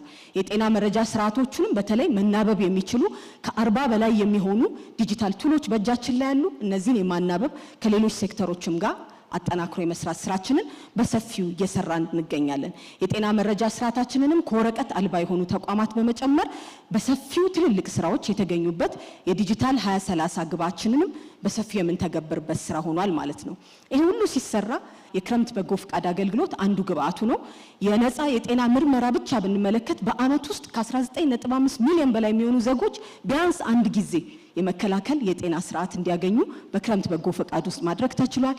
ራሳቸውን በመስጠት ህይወትን የሚታደጉ ደም ለጋሾቻችንንም ቁጥር ስንመለከት ከ423,000 በላይ የሚሆኑ ደሞች መሰብሰብ ችለዋል። በበጎ ፍቃድ ከሀገር ውስጥና ከሀገር ውጪ ሌሎችም ባለድርሻ አካላትን በማሳተፍ ከ10,000 በላይ የሚሆኑ ከባባድ የሚባሉ ህክምናዎችን ለማህበረሰባችን ማድረስ ተችሏል ማለት። በዚህ ምን መጣ ካልን ጥቂቶቹን ብቻ ለማየት በእናቶች ጤና ዙሪያ ላይ አንዱ አሳያችን ስለሆነ በተቋማት ውስጥ የሚወልዱ የክትትል የሚያደርጉ እንዲሁም ደግሞ በባለሙያ የወለዱ እናቶቻችን ስንመለከት በጣም ሰፊ የሆነ ለውጥ እንዳለ ያሳየናል። ከዚህም ጋር በተመሳሳይ በእርግዝና ወቅት ወይም በወሊድ ወቅት የሚፈጠር የእናቶች ሞት አዝማሚያን ስናይ በጣም ትልቅ የሆነ እመርታ የተገኘበት በፊት ከነበረን በ2000 ዓመተ ምህረት ካለው ካስተያየ ነው በጣም ልብ የሚሰበር ወደ 871 በመቶ ሺህ በህይወት ከሚወለዱ እናቶች የነበረው ከዛሬ 10 ዓመት በፊት ከነበረውም ጋር ስናስተሳስረው ከ412 በመቶ ሺህ አካባቢ የነበረው ዛሬ ላይ 141 በመቶ ሺህ በህይወት ከሚወለዱ ህፃናት ውስጥ የእናቶች ሞት ቅነሳ በሰፊው ማድረግ ችለናል ማለት ነው። የህፃናት የምግብ ስርዓቱንም የኢትዮጵያ የራሷን ሉዓላዊነት ከምታስመዘግብበት አንዱ ስራ የምግብ ስርዓት ከመሆኑም አንፃር የህፃናት የስርዓተ ምግብ ሁኔታ አዝማሚያዎችም በጣም ትልቅ ለውጥ እንዳዩ ያሳየናል። የህፃናት ሞት አዝማሚያም እንደዛው ማለት ነው። በጨቅላ ህፃናትና ከ5 ዓመት በታች ያሉ ህፃናትን ስንመለከት ማለት ነው። ይሄ ሁሉ ተደምሮ በህይወት የመኖር አማካይ የህይወት ዘመንም እንደምታዩት በጣም ሰፊ የሆነ ለውጥ አሳይቷል ማለት ነው። የጤና ዲፕሎማሲ የተለያዩ ስራዎች የኛን ሀገር ብቻ ሳይሆን የአህጉራችንን ድምጽ በመውሰድ በዓለም ጤና ጉባኤዎች እንዲሁም በአገር አቀፍና በዓለም አቀፍ በአህጉር አቀፍ ስራዎች ላይ የኢትዮጵያን ሳይሆን የሀገራችንን የአፍሪካን የአህጉራችንን ድርድሮችን መምራት ማጸደቅም ስራ በሰፊው የተሰራበት ጊዜ ነው። ይህንንም አጠናክረን እንቀጥላለን። ቀጣይ የትኩረት አቅጣጫዎቻችን ምን ይመስላሉ ካልን ኢትዮጵያ ጠንካራ የመጀመሪያ ጤና ክብካቤ ያላት በጤና ሉዓላዊነቷን የምታስመሰክር የምትቀጥል ከዛ በተጨማሪ በጤና ቱሪዝም ብዙ ጊዜ ከሀገራችን ውጪ ብዙዎች የሚወጡበትን ስራ የማጠናከር ወይም ደግሞ የመቀነስ ስራ በጣም የምንሰራበት ይሆናል ማለት ነው። የመጀመሪያ ደረጃ ጤና ክብካቤያችንን ሁለንተናዊ ማድረግ፣ ብቁ የጤና ባለሙያዎችን መፍጠር፣ የጤና ሰራተኞቻችን ስልጠና ምርታማነትን መጨመር፣ የማትጊያ ስርዓታቸውንም ማጠናከር የትኩረት አቅጣጫችን ነው። የዲጂታል ጤና ማስፋፋት ስራችንም ከዲጂታል 2030 ስትራቴጂ ጋር በጣም አጠናክረን የምንቀጥልበት ወረቀት አልባ የሆኑ ተቋማትን መረጃዎችን ሪል ታይም እንዲሆኑ የማናበብ ስራ እንሰራለን። የሀገር ውስጥ ምርታችንን ዛሬ የጀመርንበትና የደረስንበት ላይ ሳንዘናጋ አጠናክረን የምንቀጥልበት ይሆናል። ዘላቂ የጤና ፋይናንስ ስርዓት በመዘርጋት ደግሞ በተለይ በጤና መድን የሚሸፈኑ ህብረተሰባችንን ቁጥር መጨመር፣ በጤናው ዘርፍ ደግሞ የተለያዩ ሪፎርሞችን የጤናው ዘርፍ እንደ ሪፎርም ተግባሪነቱ በማፋጠን የስነ ምህዳር ግንባታውን ያጠናክራል። በሜዲካል ቱሪዝም በአገር ውስጥ እርስ በርስ የምንቀባበልበት ከዛ በተጨማሪም ደግሞ ከሜዲካል ቱሪዝሙ የውጭ ሀገር ሪፈራልን የምንቀንስበት ግብ አስቀምጠናል። እጅግ አድርጌ ያመሰግናል። ክቡር ዶክተር አብይ አህመድ የፌዴሪ ጠቅላይ ሚኒስትርና የዕለቱ የክብር እንግዳ፣ የተከበሩ አቶ ታገሰ ጫፎ የህዝብ ተወካዮች ምክር ቤት አፈ ጉባኤ፣ ክቡር አቶ አደም ፋራህ በምክትል ጠቅላይ ሚኒስትር ማዕረግ የብልጽግና ፓርቲ ጽህፈት ቤት ኃላፊ፣ ክቡራትና ክቡራን ሁላችሁም እንኳን ደህና መጣችሁ ማለት እወዳለሁ። አመሰግናለሁ። ሁለቱ ከኔ ቀደም ያቀረቡት እህትና ወንድሞቼ የማህበራዊ ልማት ስራችን በምን መልኩ እየሄደ እንደሆነ አንስተዋል። ጤናው የተጠበቀ እውቀት የሸመተ ዜጋ የማምረት አቅሙ ጨምሮ ሀገርንም ራሱንም ተወዳዳሪ የሚያደርግበትን ስራ ደግሞ በስራና ክህሎት ሚኒስቴር አማካይነት በዘርፉ ላለፉት ዓመታት በርካታ ስራዎች ሲሰሩ ቆይቷል። የስራና ክህሎት ሚኒስቴር እንደ ዘርፍ ዜጎችንም ሀገርንም ተጠቃሚ የሚያደርጉ ጉዳዮች ላይ ትኩረት አድርጓል። ይሄ ደግሞ ላለፉት ዓመታት እንደ ተቋም በአዲስ እይታ የተቋቋመ ተቋም ነው። በዘርፉ ደግሞ ሲሰሩ የነበሩ ስራዎች በርካታ ባለድርሻ አካላትን ያሳተፉ ክህሎት መር የምንለውን የስራ እድል ፈጠራ ስራ በአዲስ እሳቤና ቅኝት ለመምራት ያስቻሉ ናቸው። የዘርፉ ትልም ብቁ የሰው ሀብት ምቹና አስተማማኝ የስራ እድል የሞላባትን ኢትዮጵያ ማየት ነው። ብዙ ሩቅ አይሆንም። ሁለት መሰረታዊ ጉዳዮች ላይ በአንድ በኩል የእሳቤ ለውጥን በሌላ መንገድ የውጤታማነት ለውጥን መሰረት ያደረጉ ስራዎች ተሰርቷል። ከለውጡ በፊት እነዚህ ጉዳዮች ተቋሙ የተቋቋመበትን መንገድ ጨምሮ ካየን በተበታተነ መንገድ ሲሰሩ የነበሩ ከውጤት አንጻርም ኢትዮጵያ የወጣት ሀገር ሆና የወጣቶቿን ፍላጎት እንዴት መመለስ እንዳለባትና እንደምትችል በአግባቡ የተሰናሰለ ስራ ከመስራት አኳያ ሰፊ ጉድለት የነበረበት ነው። ከእሳቤ ጉድለት ጨምሮ ያፈጻጸም ያደረጃጀት ያሰራር የምንላቸው በርከት ያሉ ጉዳዮችን ማንሳት እንችላለን 70% ወጣት ያለበት ሀገር ሆኖ ትንንሽ እቅዶችን እያሳካን ልንኖር እና የህዝብን ፍላጎት ልናሳካ አንችልም ከለውጡ በኋላ ደግሞ እነዚህን አንድ ሁለት ተብሎ የተቆጠሩ ችግሮችን የሚፈታ ያሰራርም የተግባራዊነትም ተግባራት በስፋት ሲከናወኑ ቆይቷል ወደ ፊት ገባ ብለን በደንብ እናያቸዋለን የእሳቤ ለውጡ አራት አንኳር ምሰሶች ላይ መሰረት ያደረገ ነው በአንድ በኩል የተቋም ግንባታ ኢትዮጵያ ያላጠናቀቀችውን የሀገረ መንግስት ግንባታ ለማጠናቀቅ አይነተኛ መሳሪያ አድርጋ እየሰራች ያለችበት ነው ከዚያ ውስጥ አንዱ ዘርፉ ነው ሌላው የክህሎት ልማት ዜጎችም ሀገርም አምራች እንዲሆኑ ራሳቸውን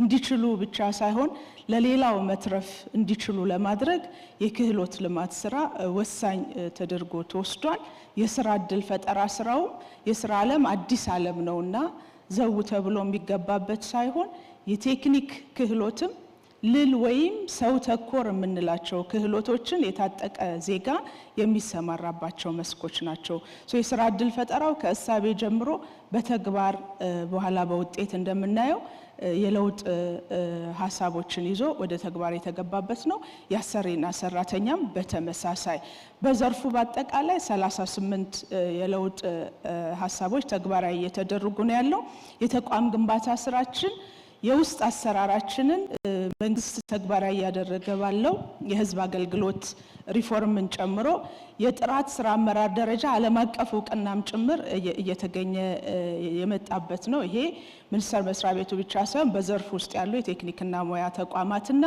የብቃት ማዕከላት የምንላቸው የሲኦሲ ሰርቲፊኬሽን ሴንተሮችን ጨምሮ አይሶ ወይም የጥራት ስራ አመራር ስርዓት ሰርቲፋይድ እንዲሆኑ ዕውቅና እንዲያገኙ እየተደረገ ነው የሚገኘው ይሄ ውጤት የአዲሱ እይታ ውጤት የኢትዮጵያን ሚና በቀጠናው ላይ በአፍሪካ ደረጃም በዓለም ደረጃም ከፍ ያደረገ ነው የዓለም የክህሎት ማህበር አባል ሆነናል በምስራቅ አፍሪካ ደግሞ የመጀመሪያ የሆነውን የብየዳ ማዕከል ዕውቅና አግኝተናል በዚሁ ባጭር የለውጥ አመታት በአፍሪካ ደረጃ ሶስተኛው ነው ማለት ነው ሌሎችም በአይሎ ደረጃ ያሉ ትልልቅ የቦርድ ፕሮግራሞችን የመምራት የቦርድ አባል ሆኖ የመምራት እድል የተገኘበት ነው እዚህ በውጤት ለመግለጽ ክህሎት ዜጋው እጁ የተፍታታ አእምሮን ልቦናውን እጁን ያገናኘ መሆን ሲችል በራሱ የማድረግ አቅሙ እየጨመረ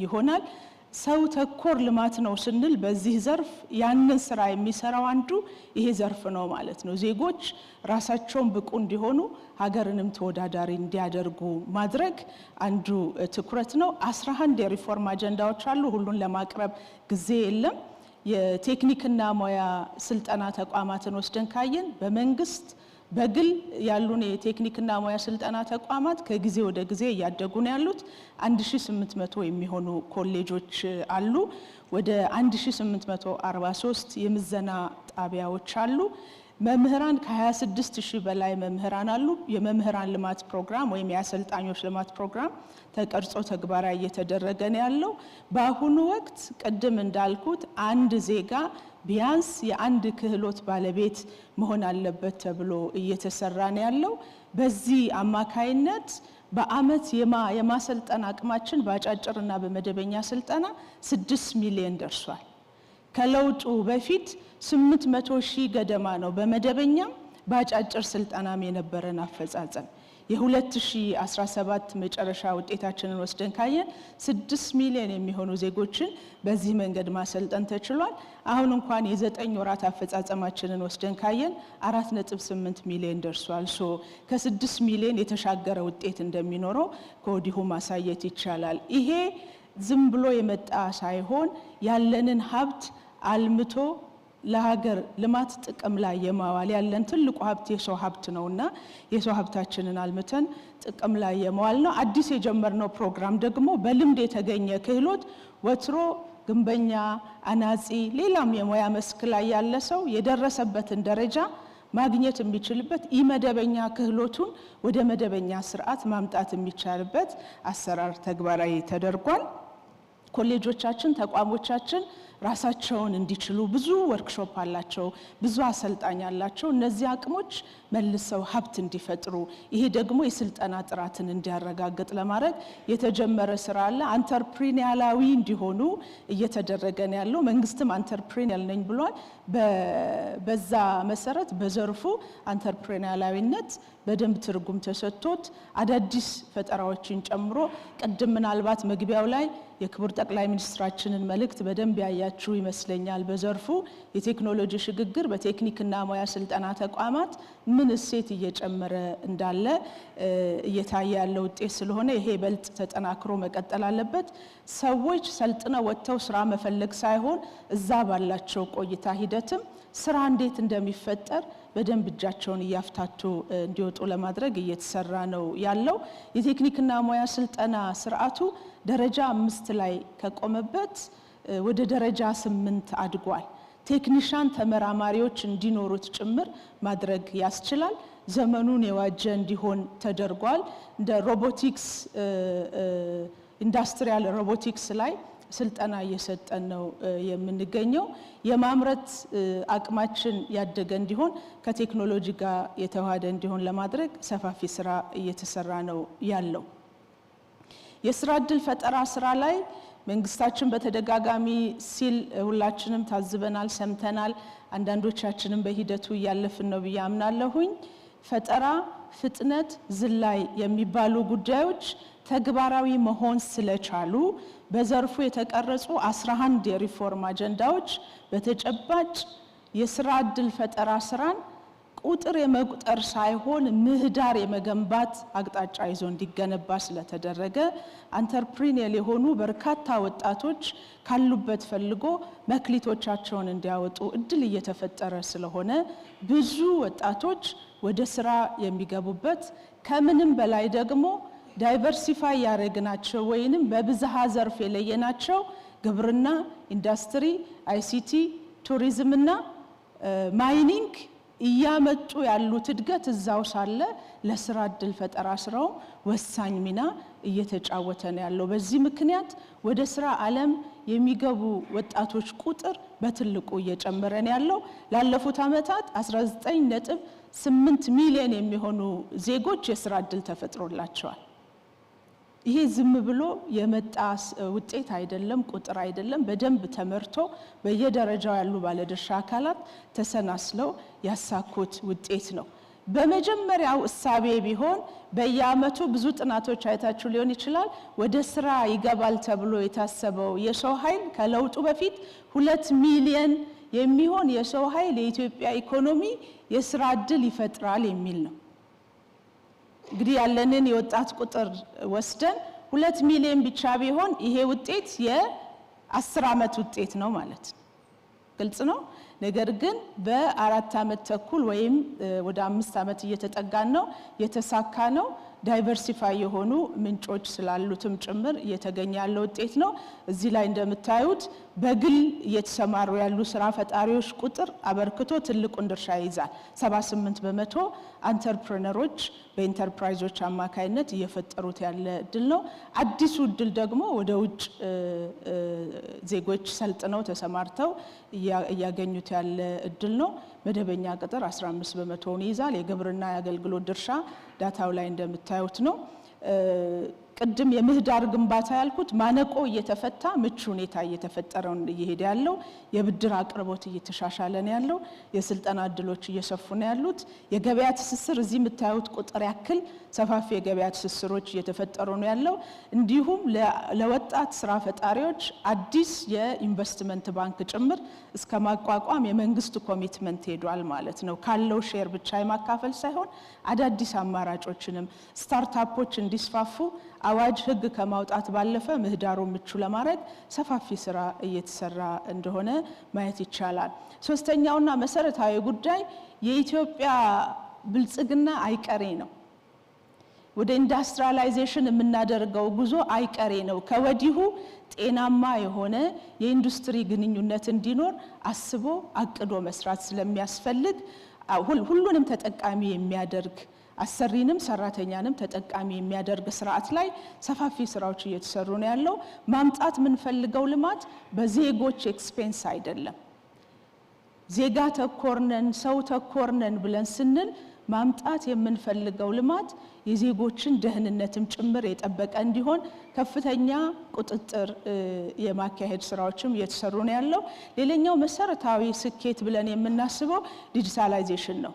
ከ2025ም 2030 ላይ አሁን ያለውን ወስደን ካየን ዘርፉን በዘመነ መንገድ ለመምራት የቴክኒክና ሙያ ስልጠና ስርዓቱን የአሰሪና ሰራተኛ ግንኙነትና የስራ ዕድል ፈጠራውን የኢትዮጵያ ገበያ መረጃ ስርዓትን መሰረት አድርገን እየገነባን ነው ያለነው።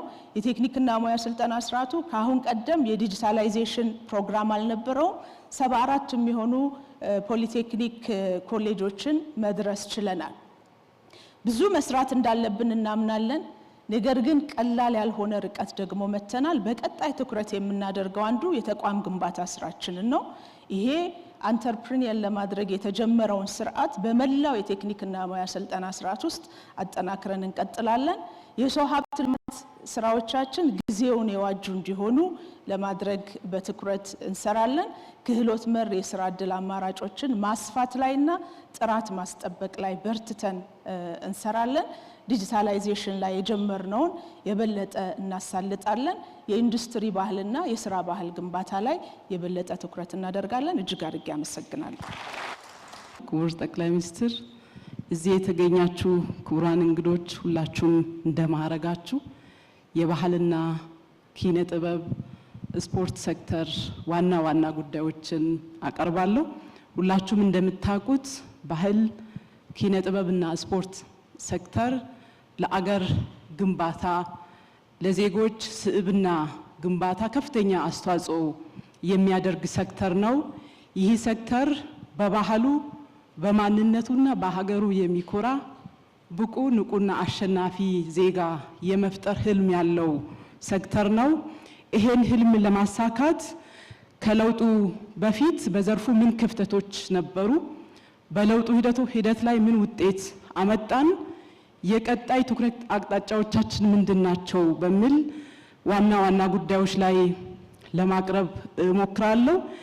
ከባህል ልማት አንፃር ወስደን ብናይ ከለውጡ በፊት የነበሩ ክፍተቶች ሁላችሁም እንደምታውቁት የባህል እሴቶችን ለኢትዮጵያውያን አብሮነትና አንድነት ከመጠቀም ይልቅ በሚያለያዩትና ብሔር ተኮር በሆኑ ጉዳዮች ላይ የማተኮር ዝንባሌ ነበረው። ሁለተኛው የነበረው ክፍተት አገር በቀል የሆነ ባህላዊ ሽምግልና፣ ባህላዊ የፊትና የዳኝነት ስርዓትን ያለመጠቀም ክፍተቶች ነበሩ። ሌላው የአካታችነት ችግር ኢትዮጵያ ላይ ያሉ ብዝሃ ማንነቶችን በተሟላ መንገድ ተግባራዊ ከማድረግ አንፃር ክፍተቶች ነበሩበት። የለውጡ መንግስት እነዚህን ክፍተቶችን ለመሙላት የህግና የአሰራር ስርዓቶችን በመፈተሽ አዳዲስ ፖሊሲዎችን በማዘጋጀት ሰፋፊ ስራዎች ተሰርቷል። ከህዝብ ክብረ በዓላትን በሚመለከት የአደባባይ ክብረ በዓላት፣ የሃይማኖታዊ በዓላት፣ የብሔር ብሔረሰቦች ህዝቦች የዘመን መለወጫ በዓላትን ልዩ ትኩረት በመስጠት ህግና ስርዓት ኖሮት እንዲመራ ለማድረግ የህዝብ በዓላት አከባበር አዋጅም ጭምር በተከበረው ምክር ቤት በማጽደቅ ዝርዝር የማስፈጸሚያ ስትራቴጂዎችንም በማዘጋጀት ኢትዮጵያ ላይ ያሉ የብሔር ብሔረሰቦች ህዝቦችና አደባባይ በዓላት፣ ታሪካዊ በዓላት ተገቢ እውቅናና ክብር ያገኘው በዚህ ለውጥ ጊዜ ነው። 83 የህዝብ ክብረ በዓላት፣ ታሪካዊ በዓላት፣ አደባባይ በዓላት በተገቢ መንገድ እንዲከበሩ በመንግስታችን ባለፉት ለውጥ ዓመታት ልዩ ትኩረት ተሰጥቷል። ሌላው ከባህል ልማት አንፃር ያመጣነው ስኬት እነዚህ የህዝብ ክብረ በዓላት ለቱሪስት ፍሰት ከፍተኛ አስተዋጽኦ እያበረከቱ ይገኛሉ። ሁላችሁም እንደምታውቁት ጥምቀት በዓልን ወስደን ማየት እንችላለን፣ መስቀል ወስደን ማየት እንችላለን፣ እሬቻ ወስደን ማየት እንችላለን፣ ፊቼ ጫምባላላ ወስደን ማየት እንችላለን።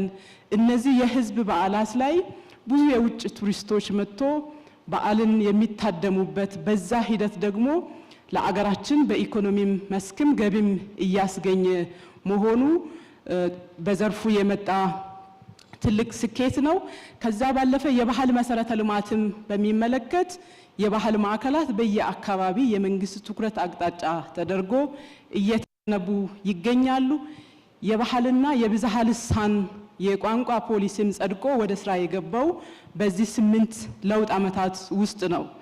ሌላው መንግስታችን በአገር ውስጥ ለባህል ልማት በሰጠው ልዩ ትኩረት ባለፉት ዓመታት ብቻ እጥፍ ዓለም አቀፍ ደረጃ ላይ የማይዳሰሱ ባህል ቅርሶች ሆኖ የተመዘገቡ ቅርሶቻችን 4 ናቸው። ከለውጡ በፊት የተመዘገቡት 3 ነበሩ።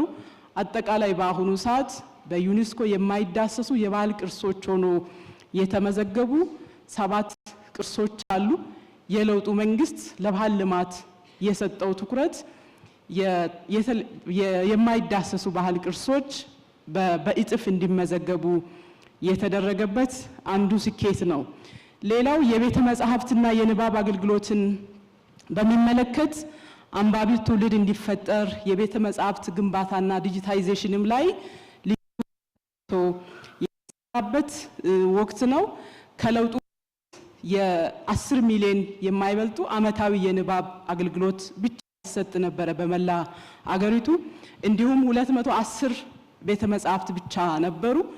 ከለውጡ በኋላ ግን እጥፍ እነዚህ ስራዎች ያደጉበት የንባብ አገልግሎት እንኳን ወስደን በለውጥ ዓመታት ዓመታዊ የንባብ አገልግሎትን ስንመለከት 43.5 ሚሊዮን ዓመታዊ አማካይ የንባብ አገልግሎት እየተሰጠ ይገኛል።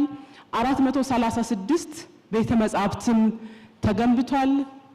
ለዚህ ዘርፍም ልዩ ትኩረት የተሰጠበት የአብሮት ቤተ መጻሕፍትን ጨምሮ በክቡር ጠቅላይ ሚኒስትራችን በተወሰደው በመደመር መጽሐፍ ሽያጭም ጭምር በትላልቅ ከተሞች ቤተ መጻሕፍትም ጭምር እየተገነቡ መሆናቸው ለዚህ ዘርፍ ትልቅ ስኬት ነው። ከቋንቋ ልማትም ጋር ተያይዞ የብዝሃ ቋንቋ ፖሊሲ የአገራዊ የቋንቋ ፖሊሲም የጸደቀው በዚህ ለውጥ ጊዜ ነው። ይሄን የጸደቀውን የአገራዊ ቋንቋ ፖሊሲ መሰረት በማድረግ አገራችን ያሉ ቋንቋዎችን የመቁጠርና የመሰነድ ስራዎች ተሰርቷል። አሁን ባለን ክትትል ካሉን ቋንቋዎች ውስጥ 63 ቋንቋዎች የስርዓተ ጽሕፈት ተዘጋጅቶ በየአካባቢ ማህበረሰባችን በራሱ በአፍ መፍቻ ቋንቋ የትምህርትም የተለያዩ የሚዲያ አገልግሎትም እያገኘ ይገኛል። የቋንቋ ልማትን ዲጂታል የማድረግም ስራ እየተጀመረ መሆኑን ለማቅረብ ነው። ሌላው ትልቅ ትኩረት ያገኘው ዘርፍ የጥበብ ልማት ዘርፍ ነው። ሁላችሁም እንደምታውቁት ከለውጡ በፊት ለጥበብ መሰረተ ልማት ግንባታ የተሰጠው ትኩረት እጅግ አነስተኛ ነበር። ጥበባት ለግልና ለመዝናኛ አገልግሎት ብቻ ይውል ነበር። ከለውጡ ወዲህ መንግስት ለዘርፉ በሰጠው ልዩ ትኩረት አሰራር ኖሮት ተቋማዊ ሆኖ እንዲመራ በመደረጉ ዘርፉን የሚመራ መዋቅርም ጭምር ባለሙያም ጭምር እንዲደራጅ በመደረጉ ስርዓተ ትምህርትም ተቀርጾ በአሁኑ ሰዓት በመላ አገሪቱ ከአንደኛ ደረጃ ትምህርት ቤት እስከ ሁለተኛ ደረጃ ትምህርት ቤት የጥበብ ትምህርት እንደ አንድ ትምህርት አይነት ተካቶ አገልግሎት እየተሰጠ ይገኛል። በከፍተኛ ትምህርት ተቋማትም ወስደን ብናይ በ11 ዩኒቨርሲቲዎች በ4 የጥበብ ትምህርት መስኮች ከመጀመሪያ ዲግሪ እስከ 3ኛ ዲግሪ ድረስ ትምህርት በዚህ ዘርፍ እየተሰጠ ይገኛል። ሌላው የለውጡ መንግስት ትልቅ ትኩረት የሰጠው የጥበብ ማዕከላትን ግንባታ በሚመለከት ነው። አሁን እዚህ የምንገኝበት ቦታም ጭምር ለውጡ መንግስት የሰጠው ትኩረት የተገነባ የወጣቶችና ህፃናት ቲያትር ቤትም ነው። በብዙ ቦታዎች ከኮሪደር ልማትን መነሻ ተደርጎ ፕላዛዎች ተገንብተዋል፣ ሲኒማ ቤቶች ተገንብተዋል፣ አምፒ ቲያትር ቤቶች ተገንብተዋል። መንግስታችን ለጥበብ ዘርፍና ለጥበብ መሰረተ ልማት ለቅ ያለ ትኩረት የሰጠበት ዘርፍ ነው። ሌላው ከዚህ በፊት ቅድምም እንዳነሳሁት ከለውጡ በፊት ጥበባት ለመዝናኛ ብቻ ይውሉ ነበረ። ባለፉት ለውጥ ዓመታት ግን እይታውን በመቀየር ለገጽታ ግንባታም ለዲፕሎማሲም ጭምር መጠቀም የተቻለበት መሆኑን ለማቅረብ ነው። በተለይ ከኪነ ጥበብ ባለሙያዎችም ጋር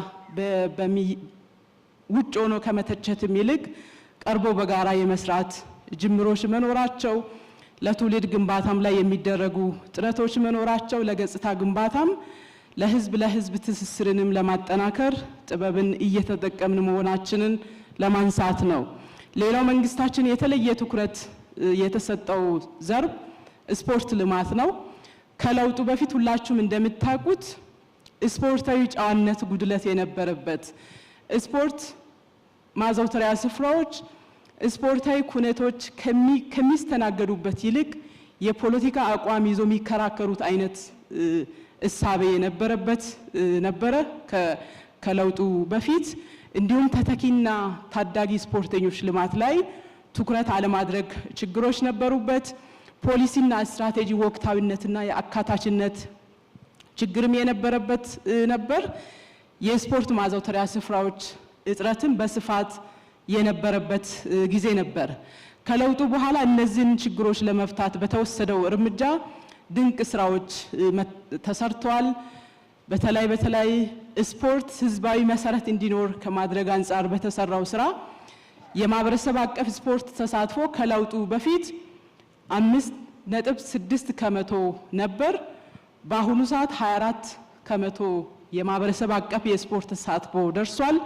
በትላልቅ ከተሞች ላይ ስፖርትን መስራት ልምምድ እየሆነ መጥቷል። ይሄ ወደፊትም ተጠናክሮ መሄድ ያለበት በለውጡ የተሻለ ውጤት የተገኘበት ዘርፍ ነው። ከስፖርታዊ ጨዋነትም ጋር ተያይዞ በአሁኑ ሰዓት ስፖርታዊ ኩነቶች ስፖርታዊ ውድድሮች የሚደረጉበት እና የተሻለ መሻሻሎች መኖራቸው ከምንም በላይ ደግሞ ትልቅ ስኬት ነው ብለን የምንወስደው ባለፉት 28 ዓመታት ስራ ላይ የነበረውን የስፖርት ፖሊሲን አሁን ወቅቱ በደረሰበት ደረጃና ዓለም አቀፍ ነባራዊ ሁኔታዎችን ታሳቢ በማድረግ የስፖርት ፖሊሲ ከ28 ዓመት በኋላ ተሻሽሎ ወደ ስራ የተገባበት ያን ፖሊሲ መነሻ በማድረግ ፖሊሲውን ለማስፈጸም በኢትዮጵያ ለመጀመሪያ ጊዜ ስፖርት በህግና በአሰራር እንዲመራ ለማድረግ የስፖርት ልማትና አስተዳደር አዋጅ በተከበረው ምክር ቤት የጸደቀበት ስፖርትን በህግና በአሰራር ስርዓት ለመምራት መንግስታችን ልዩ ትኩረት ሰጥቶ የተሰራበት ጊዜ ነበር። ሌላው ትልቅ ስኬት የመጣበት ከስፖርት መሰረተ ልማት ግንባታ አንጻር በክቡር ጠቅላይ ሚኒስትራችን በተወሰደው ኢኒሼቲቭ መካከለኛና አነስተኛ ደረጃ ያላቸው የስፖርት ማዘውተሪያ ስፍራዎች በየቀበሌዎች በየመንደሮች ተተኪና ህፃናት ተጽዕኖ ያላቸው ህፃናት እንዲለማመዱ ለማድረግ በተወሰደው እርምጃ 17636 የስፖርት ማዘውተሪያ ስፍራዎች ባለፉት የለውጥ ዓመታት ጥርጊያ ሜዳዎቹን ጨምሮ የተገነባበት ወቅት ነበር። ሌላው ትላልቅና ዓለም አቀፍ ደረጃ ያሟሉ ስቴዲየም ከመገንባት አንጻር በእሳብም ደረጃ ከፍተኛ የሆነ ለውጥ የመጣበት ከለውጡ በፊት ስፖርት ማዘውተሪያ ስፍራዎች ትላልቅ ስቴዲየሞች ግንባታ የሚጀመረው ለስፖርት ተብሎ ሳይሆን የብሔር ብሔረሰቦች በዓል ለማክበር ተብሎ ነበር ግንባታ ሲደረግ የነበረው። መሰረታዊ የለውጡ መንግስት ያመጣው የምልከታና የእይታ ለውጥ የሚገነቡ ስቴዲየሞች ዓለም አቀፍ ስታንዳርድ ያሟሉ ጥራትን የጠበቁ እንዲሆኑ ከማድረግ አንጻር ድንቅ ስራዎች እየተሰሩ ይገኛል። አሁን ያሉ ትላልቅ ስቴዲየሞችን ብንወስድ የአዲስ አበባ ስቴዲየም የመጫወቻ ሜዳ የፊፋ ከፍተኛ ደረጃ እውቅና አግኝቷል። የአትሌቲክስ መለማመጃ ሜዳም የዓለም አቀፍ አትሌቲክስ ከፍተኛ ደረጃ እውቅና አግኝቷል። ሀላባ ስቴዲየምም የካፍን እውቅና አግኝቷል። ድሬዳዋ ስቴዲየምም የካፍ እውቅና አግኝቷል። የባህር ዳር ስቴዲየም በልዩ ሁኔታ እየተገነባ ይገኛል። የአቃቂ ቃሊቲ ስቴዲየምም በልዩ ሁኔታ ግንባታ ክትትልም እየተደረገ ይገኛል። እነዚህ ስፖርት ማዘውተሪያ ስፍራዎች ስታንዳርድ ጠብቆ በመገንባታቸው ገና ግንባታቸው ሳይጠናቀቅ ጭምር ዓለም አቀፍ ውድድሮች ወደ ኢትዮጵያ እየመጡ መሆናቸው መንግስታችን ለዚህ ዘርፍ የሰጠው ትኩረት ትክክለኛ መሆኑን የሚያመላክት ነው። ሌላው ቀጣይ እነዚህን ውጤቶች ካመጣን ቅድም ያስቀመጥነውን የዘርፉን ህልም ለማሳካት ቀጣይ ልዩ ትኩረት ሰጥተን መስራት ያለብን ስራዎች አሉ። የዘርፉን ኢኮኖሚያዊና ማህበራዊ አስተዋጽኦን ማሳደግ የቀጣይ ልዩ ትኩረት አቅጣጫችን ይሆናል። ቅድም ያነሳሁት የቋንቋ ፖሊሲ የወጣውን በተሟላ መንገድ ተግባራዊ ማድረግ የቀሪ ጊዜያችን ትኩረት አቅጣጫ ይሆናል። የባህል ዲፕሎማሲና የህዝብ ለህዝብ ትስስር የሚያጠናክሩ የኢትዮጵያውያን አንድነትና አብሮነትን የሚያጠናክሩ ከዛ ባለፈ በዓለም አቀፍ ደረጃም የኢትዮጵያን ገጽታ ከፍ የሚያደርጉ ስራዎችን በልዩ ሁኔታ ትኩረት አድርገን የምንሰራቸው ይሆናል። ስፖርት በልማት በህግና በአሰራር እንዲመራ የተጀመረውም ስራ ማጠናከር ይጠይቃል። ታዳጊና ተተኪ ስፖርተኞችን ማፍራት ልዩ ትኩረት ሰጥተን የምንሰራቸው ይሆናል። ያልተጠናቀቁ የስፖርት መሰረተ ልማት ግንባታዎችን በማጠናቀቅ ለአገር አቀፍና ለዓለም አቀፍ ስፖርታዊ ኩነቶች ዝግጁ ማድረግ ቀጣይ ልዩ ትኩረት ሰጥተን የምንሰራ ይሆናል። በተለይ ዓለም አቀፍ ኩነቶችን ከማስተናገድ አንፃር ኢትዮጵያ ለመጀመሪያ ጊዜ የዓለም አትሌቲክስ ውድድር በዚህ ዓመት አድርገናል። 2027ም ደግሞ ከዛ ከፍ ያለ የወርቅ ደረጃ ያለውን ውድድር የምናገኝበት ድል ተሰጥቶናል። 2026 የአፍሪካ ባህል ስፖርት ፌስቲቫል ለማዘጋጀት አገራችን ተመርጣለች። 2027 ላይ የስፖርት ጋዜጠኞች ኮንፈረንስ በኢትዮጵያ ለማዘጋጀትም ኢትዮጵያ ተመርጣለች። ሌሎች ትላልቅ ውድድሮችንም ለማስተናገድ እንደ መንግስት ያለን ፍላጎታችን አቅርበናል። ስለዚህ እነዚህ ማዘውተሪያ ስፍራዎችን በጥራት ማጠናቀቅ አገራችን የስፖርት ቱሪዝም ሴንተር እንድትሆን አገራችን ገጽታ ለመገንባትም እጅግ ጠቃሚ ነው የሚሆነው። ይሄን ሁሉ በማድረግ በሁሉም ስፖርት አይነቶች ዓለም አቀፍ ደረጃ ተወዳዳሪና አሸናፊ ብሔራዊ ቡድንን በመፍጠር ኢትዮጵያውያን ኩራት ምንጭ እናደርጋለን። እጅግ በጣም አድርጌ አመሰግናለሁ። ክቡር ጠቅላይ ሚኒስትር፣ የተከበራችሁ እንግዶቻችን፣ ክቡራንና ክቡራት፣ ሁላችሁም እንደየማረጋችሁ እንደምን ዋላችሁ፣ እንኳን ሰላም መጣችሁ ለማለት እወዳለሁ። እንግዲህ መጨረሻ የማቀርበው በምክንያት ነው። ያያቻቸው አራቱ ሴክተሮችን ጨምሮ እንደዚሁም ደግሞ ከዚህ ቀደም የቀረበ የፋይናንስ ሴክተሩ የኢኮኖሚ ሴክተሩ መጨረሻው የዜጎችን ሁለንተናዊ ተጠቃሚነት እውን ማድረግ ነው። ሄዶ ሄዶ ሰው ላይ ነው የሚያርፈው። መንግስታችን ደግሞ ከለውጡ ማግስት ጀምሮ ሰው ተኮር የሆኑ ተግባራትን በመስራት የዜጎችን ሁለንተናዊ ተጠቃሚነት ለማረጋገጥ ሰፊ ስራዎችን ሰርቷል።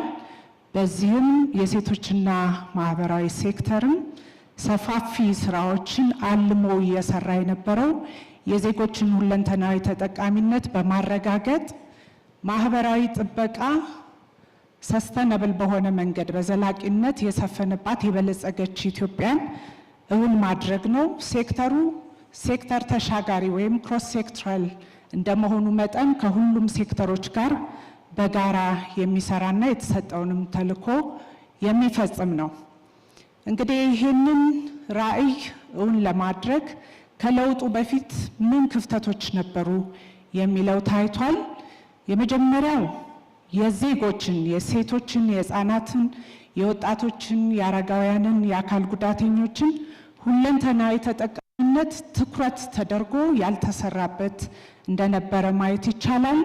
ሰፋፊ ማህበራዊ ቀውሶች የነበሩበት፣ በተለይ ዜጎች በጎዳና ላይ ህይወታቸውን ሲያሳልፉ ምንም አይነት ኢንተርቬንሽን ወይም ፕሮግራም ዲዛይን ተደርጎ ትኩረት ተሰጥቶ ያልተሰራበት፣ በዋነኛነት ደግሞ ሰው ተኮር ድጋፍና ማህበራዊ አገልግሎቶች በትኩረት አለመሰራታቸው አንዱ ትልቁ ክፍተት ነው። በዋነኛነት ዜጎች በተለያዩ ማህበራዊ ፕሮግራም ተጠቃሚ በሚሆኑበት ሰዓት በተለይ ከመደገፍ ወጥተው አምራች ዜጋ እንዲሆኑ ከማድረግ አንጻር ትኩረት ተሰጥቶ ያልተሰራበትና ዜጎች ሁል ጊዜ ተመጽዋች እንዲሆኑ በሚያደርግ መንገድ ያው ሁላችንም የምናውቀው የሴፍትኔት ፕሮግራም ተጠቃሚነት ላይ እጅግ ልዩ ስራዎችን በለውጡ ባይሰራ ኖሮ ትልቅ ክፍተት እንደነበረ ያየንበት፣ በመጨረሻም ሁሉም ሴክተሮች የአካቶ ትግበራን እውን ከማድረግ አኳያ ሰፊ ክፍተት ያለባቸውና እንደዚሁም ለህዝቦች ተጠቃሚነት የሚሰሩ መሆናቸውን ሲፈተሽ ተጠያቂነትም የአሰራር ስርዓት ያልተዘረጋበት መሆኑን እንመለከታለን። እነዚህን ክፍተቶች እንግዲህ ለመሙላት የተወሰዱ የመፍትሄ እርምጃዎች አሉ። የመጀመሪያው የፖሊሲና የህግ ማዕቀፎችን መመልከትና የዜጎችን ሁለንተናዊ ተጠቃሚነት በሚያረጋግጥ መንገድ መስራት ነው። ይሄንን ሰፊ የሆኑ የፖሊሲ ሪፎርሞች ተደርገዋል። ከዛ በተጨማሪ የተቋም ግንባታ ነው።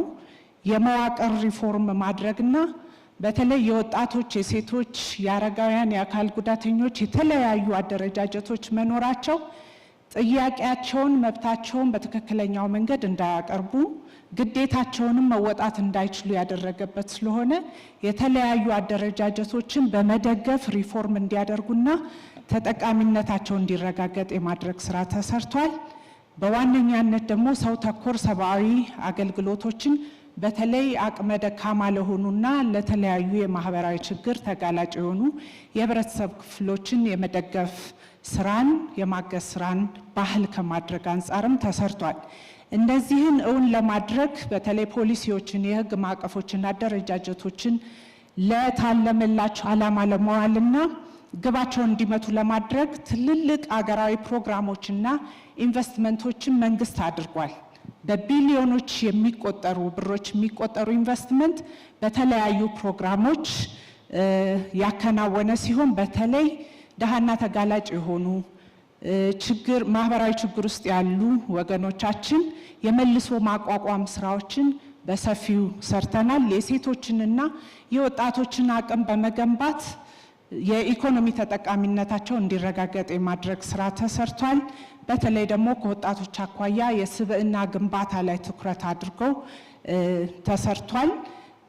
ቅድም እንዳልኩት የገጠርና የከተማ ሴፍትኔት ፕሮግራም ሰዎች የዲፔንደንሲ ሲንድሮም ወይም ደግሞ የተመጽዋችነት ባህል እንዳይኖር ከማድረግ አኳያ የማህበራዊ አገልግሎቶችን ትስስር በመፍጠርም በሚሊዮኖች የሚቆጠሩ ዜጎች ተጠቃሚ እንዲሆኑ ማድረግ ተችሏል። እንግዲህ ወደ ተጠቃሚነት ላይ ትኩረት አድርገን ስናይ የመጀመሪያው የሚሆነው የኢኮኖሚ ተጠቃሚነት ነው። ከወጣቶች አኳያ ከ4 ሚሊዮን በላይ የሚሆኑ ወጣቶች በዚህ በለውጥ ጊዜ ውስጥ በተዘዋዋሪ ብድር ፈንድ የወጣቶች የተዘዋዋሪ ብድር ፈንድና በመደበኛው ብድር ተጠቃሚ እንዲሆኑ ማድረግ ተችሏል። ቅድም በስራና ክህሎት ክብርት ሚኒስትር እንዳቀረቡት ደግሞ በብዙ ሚሊዮኖች የሚቆጠሩ ወጣቶች የስራ ዕድል የተፈጠረበት ሁኔታ እንመለከታለን። የቁጠባ ባህልን እንዲያዳብሩ ከማድረግ አንጻርም ከ5 ሚሊዮን በላይ የሆኑ ወጣቶች ተጠቃሚ እንዲሆኑ ማድረግ ተችሏል። ሴቶችን ስንመለከት ከ26 ሚሊዮን በላይ የሚሆኑ በቁጠባና በብድር አገልግሎት ተጠቃሚ እንዲሆኑ ማድረግ ተችሏል። በጣም የደገፈን ነገር ከቀበሌ ጀምሮ የሴቶች የልማት ህብረትን ውጤታማ በሆነ መንገድ ማደራጀታችን ተጠቃሚነታቸው በኢኮኖሚ እንዲረጋገጥ ማድረግ ተችሏል። በዚህም ከ900 ሺህ በላይ የሴቶች የልማት ህብረት ማደራጀት ችለናል። በተለይ በሌማት ትሩፋት ላይ በየትኛውም አካባቢ ሄዳችሁ ብታዩ የኢኮኖሚ ተጠቃሚነትን እያረጋገጡ ያሉ በጣም ብዙ ሴቶችን ማየት እንችላለን። ሁለተኛው ተጠቃሚነትና ተሳትፎ የምንለው የፖለቲካ ተሳትፎ ነው። በተለይ በውሳኔ ሰጭነት ላይ መምጣትን በተመለከተ ሴቶች እንግዲህ የሀገራችን 50% በላይ የሚሆነውን ቁጥር የሚሸፍኑ ናቸው። ወጣቶችን ስንመለከት ደግሞ ከ70% በላይ የሆነው የህብረተሰባችን ክፍሎች ወጣቶች ናቸው። እነዚህም በፖለቲካው ንቁ ተሳትፎ እንዲያደርጉ ማድረግ ካልተቻለ በስተቀር የሀገረ መንግስት ግንባታው እውን ሊሆን አይችልምና ከዚህ አኳያ በለውጡ ማግስት እንደምታስታውሱት በአፍሪካም ደረጃ በዓለምም ትልቅ መነጋገሪያ የሆነው ከ50% በላይ የሆኑ የካቢኔ አባላት ሴቶች እንዲሆኑና ቁልፍ የሚባሉ የኢኮኖሚ ሴክተርን፣ የፍትህ ሴክተርን፣ የጸጥታ ተቋማትን እንዲመሩ የተደረገበት ትልቅ ለውጥ መሆኑን እናስተውላለን። ከዚህ አንጻር በህግ አውጪው፣ በህግ ፈጻሚውም፣ በህግ ተርጓሚውም እንደምታዩት የተሻለ ነገር መፈጸም ችለናል። በወጣቶችም ኢንሲግኒፊካንት ከሚባለው ቁጥር ተነስቶ ተሳታፊ እንዲሆኑ ማድረግ ተችሏል። ከአደረጃጀት አኳያ በተለይ ወጣቶች በተበጣጠሰ መንገድ የተደራጁ ነበሩ። እንደ ሀገር ናሽናል የወጣቶች ካውንስልን መመስረት ችለናል። በ10 ክልሎችም የወጣቶች ምክር ቤት እንዲቋቋሙ ማድረግ ችለናል። ሌላው ተጠቃሚነት ሶስተኛው የማህበራዊ አገልግሎት ተጠቃሚነት ነው።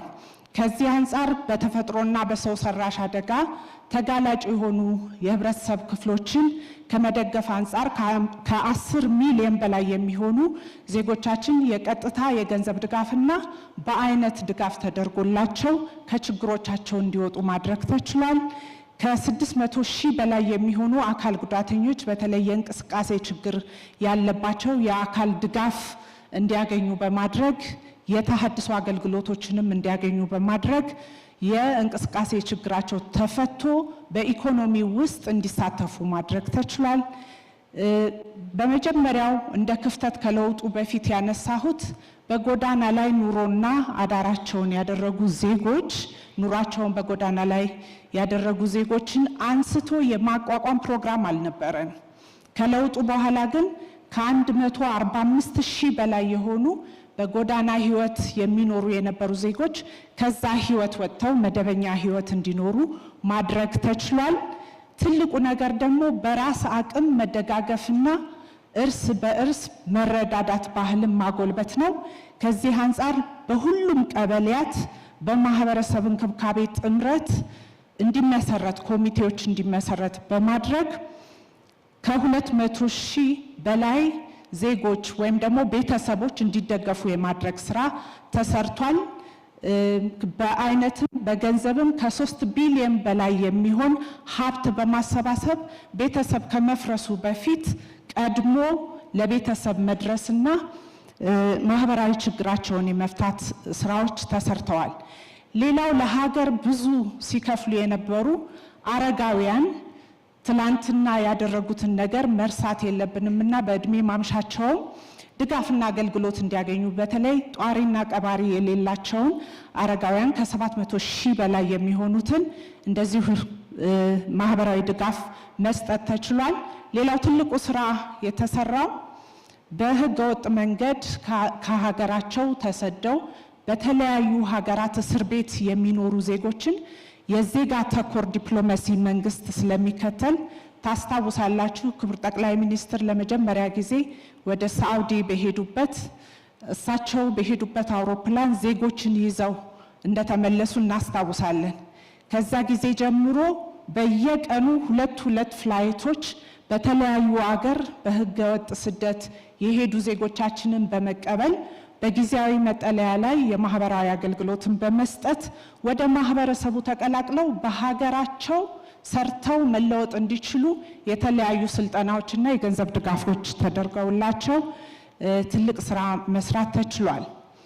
ሌላው ትልቁ ቅድም እንዳልኩት የተመጽዋችነት ወይም ደግሞ የተረጅነት መንፈስ ከመቅረፍ አኳያ በተለይ በገጠርና በከተማ ሴፍትኔት ፕሮግራም ያሉትን ድጋፍ ማግኘት ያለባቸውን ድጋፍ ማግኘት የሌለባቸው የማህበረሰብ ክፍሎችም እንደተቀላቀሉ ማየት ችለናልና እነዛን የማጥራት ስራ ተሰርቷል። ከለውጡ በፊት እንግዲህ ከ27 ሚሊዮን በላይ የሚሆኑ ዜጎች ድጋፍ ያስፈልጋቸዋል ተብሎ በአንድም በሌላም ሬጂስተርድ ነበሩ። ይህንን ስናጠራው ግን ወደ 3 ሚሊዮን ዝቅ ማድረግ ተችሏል። ይሄ ዝም ብሎ ቁጥር መቀነስ አይደለም። በፕሮግራም ውስጥ ያሉት ተጠቃሚ ሆነው አምራች ዜጋ እንዲሆኑ የማሸጋገር ስራም በመሰራቱ ጭምር ነው። ይህንን ስንመለከት 9 ክልሎች ተጋላጭና ደሃ የሆኑ የማህበረሰብ ክፍሎችን ከመደገፍ አንጻር ትኩረት ሰጥተው ሰብአዊ ድጋፍን በራሳቸው አቅም ማሳካት ችለዋል። የሰሯቸውንም ስራዎች ስንመለከት የመጠባበቂያ ክምችትን በማድረግ የአደጋ ስጋት ምላሽ ፈንድ በማቋቋም የመጋዘን ዝግጅት በማድረግና ቅጽበታዊ አደጋዎች አገልግሎቶችን በመስጠት ነው። ይሄ እንግዲህ ዩኤስኤድ ሲፈርስ ምን ያህል የተለያዩ የአፍሪካ ሀገራት ኮምፕሌንስ ያደርጉ እንደነበር እናስታውሳለን። መንግስታችን ግን ቀድሞ ዝግጅት በማድረጉ ከተረጅነት ወደ አምራችነት የሚል ፕሮግራም ይዞ በመሄዱ ቅድመ ዝግጅቶች መደረጋቸውና በዚህ መንገድ መሰራቱ ኢትዮጵያ የራሷን ችግር በራሷ መፍታት የምትችል ሀገር እንድትሆን መደላድል ፈጥሮልናል። ሌላው ትልቁ ነገር የማህበራዊ ዋስትና ተጠቃሚነት ነው። ከዚህ አንጻር የግል ድርጅት ሰራተኞችንና የመንግስት ሰራተኞችን ስንመለከት ከፈንዱ ተጠቃሚ የነበሩ ቁጥራቸው እንዲጨምር ሆኗል። በተለይ ዝቅተኛ የጡረታ አበልን ስንመለከት ከለውጡ በፊት በጣም ጥቂት ነበረ። በግልና በመንግስት ሰራተኞችም ልዩነት ነበረው። አሁን ግን ያ አበል ከፍ እንዲልና ሁለቱም በእኩል ተጠቃሚ እንዲሆኑ ማድረግ ተችሏል። ለጾታዊ ጥቃት ተጋላጭ የሆኑ ህፃናትና ሴቶችን ስንመለከት ደግሞ የተለያዩ ማዕከላትን በመገንባት የህግ አገልግሎት እንደዚሁም የስነ ልቦና የሕክምና አገልግሎት አግኝተው ታድሰው ወደ ማህበረሰቡ የመቀላቀል ስራዎችን በሰፊው ሰርተናል።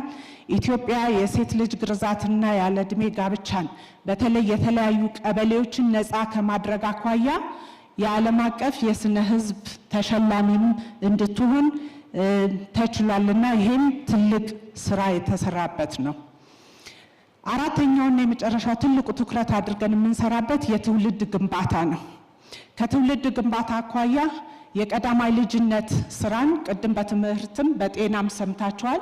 በማህበራዊ ጉዳይም የቀዳማይ ልጅነት ስራ ትኩረት ሰጥተን የምንሰራ ነው። ከዚህ አንጻር የመጪው ትውልድ ስነ ልቦና ላይ ሰፊ ስራዎችን ለመስራት እንዲያስችል የስብዕና ማዕከላትን ከህፃናት አኳያ መዝናኛዎችን ከመገንባት አንጻር ከ5000 በላይ የሆኑ ተቋማት ተገንብተው ብዙ ሚሊዮን የሚቆጠሩ ህፃናት ተጠቃሚ ሆነዋል። የህፃናት ማቆያዎችንም የማስፋፋት ስራዎች ተሰርተዋል። በተለይ ደግሞ በአስቸጋሪ ሁኔታ ውስጥ የሚገኙ ህፃናት ወላጆቻቸውን በተለያዩ ምክንያት ያጡ ህፃናትን ከ2 ሚሊዮን በላይ የሚሆኑ አንደኛ በሀገር ውስጥ ጉዲፈቻን በማበረታታት የተቋማት 1% አገልግሎት ከክቡር ጠቅላይ ሚኒስትር ጽሕፈት ቤት ጀምሮ ሁሉም ተቋማት የ1% ስፖንሰርሺፕ ድጋፍ እንዲያደርጉ በማድረግ የአደራ ቤተሰብንም እንደዚሁ በማገናኘት ከ2 ሚሊዮን በላይ ህፃናት ተጠቃሚ እንዲሆኑ ማድረግ ተችሏል። ሌላው የትውልድ ግንባታ ላይ ወጣቶች ላይ ትኩረት አድርገን የምንሰራው ስራ ነው። ይሄም ከበጎ ፈቃድ አገልግሎት አኳያ ከ25 ሚሊዮን በላይ የሚሆኑ ወጣቶች የበጎ ፈቃድ አገልግሎት ተጠቃሚ ወይም ደግሞ ማህበረሰባቸውን የሚያገለግሉ አገራቸውን በፈቃደኝነት የሚያገለግሉ እንዲሆኑ ማድረግ ተችሏል። በዚህም ከ137 ቢሊዮን ብር በላይ የሚሆን ሀብት ተሰባስቦ ለድሃና ተጋላጭ ለሆኑ የህብረተሰብ ክፍሎች ወጣቶች ብቻ ከ300,000 በላይ ቤቶችን ገንብተው አስረክበዋል። ይሄ በበጋም በክረምት ወራትም የተደረጉ የበጎ ፈቃድ አገልግሎት ስራዎች ናቸው። በሰላምና ደህንነት ዙሪያም ሰፊ ስራዎች እንዲሰሩ ማድረግ ተችሏል። ከህፃናት ጀምሮ ደግሞ የበጎ ፈቃድ አገልግሎት ጽንሰ ሀሳብ ባህል እንዲሆን ከማድረግ አንጻር ከ5 ሚሊዮን በላይ የሚሆኑ ህፃናት ተጠቃሚ እንዲሆኑ ማድረግ ተችሏል ወይም ማህበረሰባቸውን እንዲያገለግሉ። ሴቶችም እንደዚሁ ከ14 ሚሊዮን በላይ ተሳታፊ ሆነዋል። ትልቁ በህፃናት ላይ የሰራ ነው የሀገርህን እወቅ ጉብኝት። ህፃናት ሀገራቸውን ማህበረሰባቸውን አውቀው እንዲያድጉና ለቀጣይ የሀገረ መንግስት ግንባታው ላይ ትልቅ አስተዋጽኦ እንደሚያደርጉ በማመን የሀገርን እወቅ ጉብኝት ላይ ከ4.5 ሚሊዮን በላይ ህፃናት እንዲሳተፉ ማድረግ ተችሏል። እንግዲህ ትልቁ እነዚህን ሁሉ ስራዎች ስንሰራ ዘመኑም የቴክኖሎጂ እንደመሆኑ የዲጂታላይዜሽን ስራዎችን እውን ማድረግ ነው። የኢትዮጵያ ዲጂታል 2030 ነው ከማድረግ አኳያ እንደ ተቋምም እንደ ሴክተርም ሰፊ ስራዎች ሰርተናል። የህፃናት ጉዳይ መረጃ አያያዝ ስርዓትን ከቀበሌ ጀምሮ በታብሌት ሬጂስተር እየተደረገ በሁሉም አካላት በየደረጃው ችግሮች እንዲፈቱ ከማድረግ አኳያ ሰፊ ስራ ሰርተን ውጤት ያመጣንበት ነው። የጉዲፈቻ ከዚህ በፊት ወደ ውጭ ሄደው የሚያድጉ የነበሩ ልጆች ማንነታቸውን ሀገራቸውን ፈልገው ሲመጡ የምናገናኝበት ሜካኒዝም በጣም ትራዲሽናል ነበር። እነዚህን ሜካኒዝሞች ዲጂታላይዝ በማድረግ በአጭር ጊዜ የምንፈልገው መረጃ እንድናገኝ ማድረግ ስራዎች መስራት ችለናል። የጾታዊ ጥቃት ጉዳዮችንም መረጃ የምንዝበትን ማዘመን ችለናል። ትልቁና በጣም ወሳኝ የሆነው ስራ የሰራ ነው። በተለይ ከተረጂነት ወደ አምራችነት ዜጎቻችንን ለማሸጋገር የማህበራዊ ጥበቃ ተጠቃሚዎች መረጃ አልነበረንም ከዚህ በፊት። በአንድ ፕሮግራም ሊደገፍ የገባ ሰው ሁሉ ጊዜም እዛ ፕሮግራም ውስጥ ሮል አውት የሚያደርግና ግራጁዌት የማያደርግበት ሲስተም ነበረ። ስለዚህ ኤርጎጌ አንድ ኤርጎጌ ሆና በየትኛውም ፕሮግራም ተጠቃሚ የምትሆን ከሆነ ግራጁዌት እስከምታደርግበት ድረስ ይህ የመረጃ ስርዓት ያገለግለናል ማለት ነው። ናሽናል ሶሻል ሬጂስትሪ ሲስተም አንድ ሰው አንድ ነው በሚለው ከዲጂታል አይዲ ጋር በማገናኘት ቀጣይ የምናደርገውን ድጋፎች ውጤት ተኮር እንዲሆኑ ከማድረግ አኳያ ሰፊ ስራ መስራት ተችሏል። የቀጣይ አቅጣጫዎችን ልበልና አቋጫለሁ። የመጀመሪያው ዘላቂ የማህበራዊ ጥበቃ ስርዓትን በሀገራችን እውን ማድረግና ከተረጂነት ዜጎቻችን ወደ አምራችነት እንዲሸጋገሩ ማድረግ ነው። ጾታዊ ጥቃትን የሚከላከል ሳይሆን የማይታገስ ማህበረሰብ ከመፍጠር አኳያ መንግስት የዜሮ ቶለረንስ ወይም ደግሞ ዜሮ የመታገስ አቋምን ተግባራዊ የሚያደርግ ይሆናል።